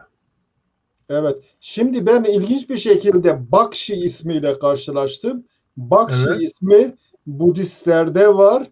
İran'da tam böyle Hacı Bektaş'ın geldiği dönemde bu Çince kökenden Poşi. geliyor. Poşi. Öğretmen Evet, anlamına falan geliyor. Evet. Ben sanki bir benzerlik var gibi görüyorum öyle. Bunlar eskiden Budistti. Ondan sonra dönüşüme uğradılar, geldiler. Şeylerin önünde kaçmak zorunda kaldılar. Neyse yer değiştirdiler. Zaten Mevlana'nın kendisi de Mevlana'nın hocası olan Tebrizi'nin ne Tebrizi'de Şems-i Tebrizi İsmail'idir. Önemli kaçıyor, Azerbaycan'da kalıyor, isim değiştiriyor. Dolayısıyla şimdi şu sonuca vardık. Bahsettiğimiz inançlardan mesela İslam. Çoğu İslam adına geçer bu tasavvuf falan ama tasavvufun en önemli elementleri İslam dışı toplulukların inançlarından alınmış. Değil mi? Tabii öyle. Zaten IŞİD'de çıktığı zaman bu tür şeylere itiraz ediyordu. Dikkat edersen bu İslam değil, bilmem ne, değil mi? Evet. Yani adam çünkü inancı o. Evet. Adamların inançları o. Evet. Adam kendi inancını savunuyor. Yalnız bu tabii İslam'a çok şey girmiş durumda. Yani bu çaputlar, yatırlar falan filan bunları silmek biraz zordur. Yani bu sırf bizim inançla alakalı değil, Budizm'den gelme. Mesela bu kesik baş diye bir sürü şey vardır. Anlatımlar vardır. O da Budistmiş meğerse. Yani var ama fakat yani her ne kadar bizim antik inançları da biraz etkilemiş olsa da bizimkilerde şey çok ağır basıyor. Eski köklü bu kendi Aryan inançları. Tabii biraz dualizm karışımı var. Arkadan efendim şey var bu reenkarnasyon var. Güneş zaten hep var mir. Bu arada tabii bu Gnostiklerden belki Mandeanlarda vardır. Ya Manda denilen Manda onlarda vardır. Ya İrfan felsefesi onlardan geliyor tabii. İrfan felsefesi. Tabii Gnostikler bu şeyler geçmiş. Bu dediğim gibi bu 72 millet meselesi. Ya bu 72 millet meselesi açıkça sırıtıyor. Bu bize ait değil. Bu şeyden girme. Bu Semitik inançlardan girme. Belli çünkü bizde Adem diye, Cebrail diye, Havva diye bir şey yok. Bizde öyle şeyler yok. Yani bizde bu Hızır isminin bakın Hızır al-Hıdır'dır. D'yi biz Kürtler ve Farsi konuşanlar Z okuduğumuzda Hızır söylenmiş o. Şimdi bu Hızır dediğim gibi Ahriman'ın yerine geçirilen figür. Ve bence de şimdi anlıyorum büyük ihtimalle de biraz daha önce tekrarladığım gibi biraz böyle budamtrak bir hava verilmiş. Böyle hep yardımcı olan gibi aslında korkudan millet Hızır'a tapıyor. Hızır'a aman Hızır yardımcı ol diye. Yoksa adam öbür türlü Hade'ye döner der. Ya Hade sen böyle yaptı. Hade umurunda bile değil ki bizim Alevilerin. Niye? Çünkü Hade zaten iyi. Yani iyi olan senin işini kötü yapmaz zaten. Yani benim o konudaki görüşüm tabii Hızır Anahit da biliyorsunuz sular ve ırmaklar tanrısıydı. Hızır'ın da sularla ilişkisi var. Anahit da Sasaniler o Arap, o İslami ve Semitik inançlardı. Tasfiye edilince bu sefer yeni bir koruyucu güce ihtiyaç duyuldu. Tanrısal özellikleri olan Hızır onun yerine ikame edildi. Nebi Hızır'dır. Ayrıca Soroşa da var Zerdüşt'te. Onun misyonlarını falan da barındırıyor ama diğer taraftan Budizm'e ait şeyler de girmiştir. Evet, toparlayalım şeyde zaten belli. Şey geliyor. Uyarı geldi şeyler. Yani velhasılı kelam tamam. Evet. Tamam, yani velhasılı kelam benim bulunduğum konum, inancım bu konuda vardığım karar Alevilik, Yezdiliğin kozmogonisiyle falan ilgili kesinlikle dualizm var. ve Hızır ve Meleke Tavus Ahriman'ı temsil ettiği için insanlar vakti zamanında onu teskin etme amaçlı ona tapıyorlar ve ondan iyilik bekliyorlar. İyilik yapması için de değil, kötülük yapmasını engellemek için. Çünkü dünyada onun sözü geçiyor. Öbürünün geçmiyor fazla. Mesele bu. Çok teşekkürler ederim. Oldu. Ben teşekkür ederim. Için. Teşekkür ederim katıldığınız için. Evet, bir ederim. programın sonuna daha geldik. İzleyiciler epeyce yoruldular. Bizi izlediğiniz için teşekkür ederiz. İleriki programlarda görüşmek üzere. Hoşça kalın. Görüşmek üzere. Çok teşekkürler. Oldu. Teşekkür ederim. Siz terk etmeyin, birkaç dakika sonra.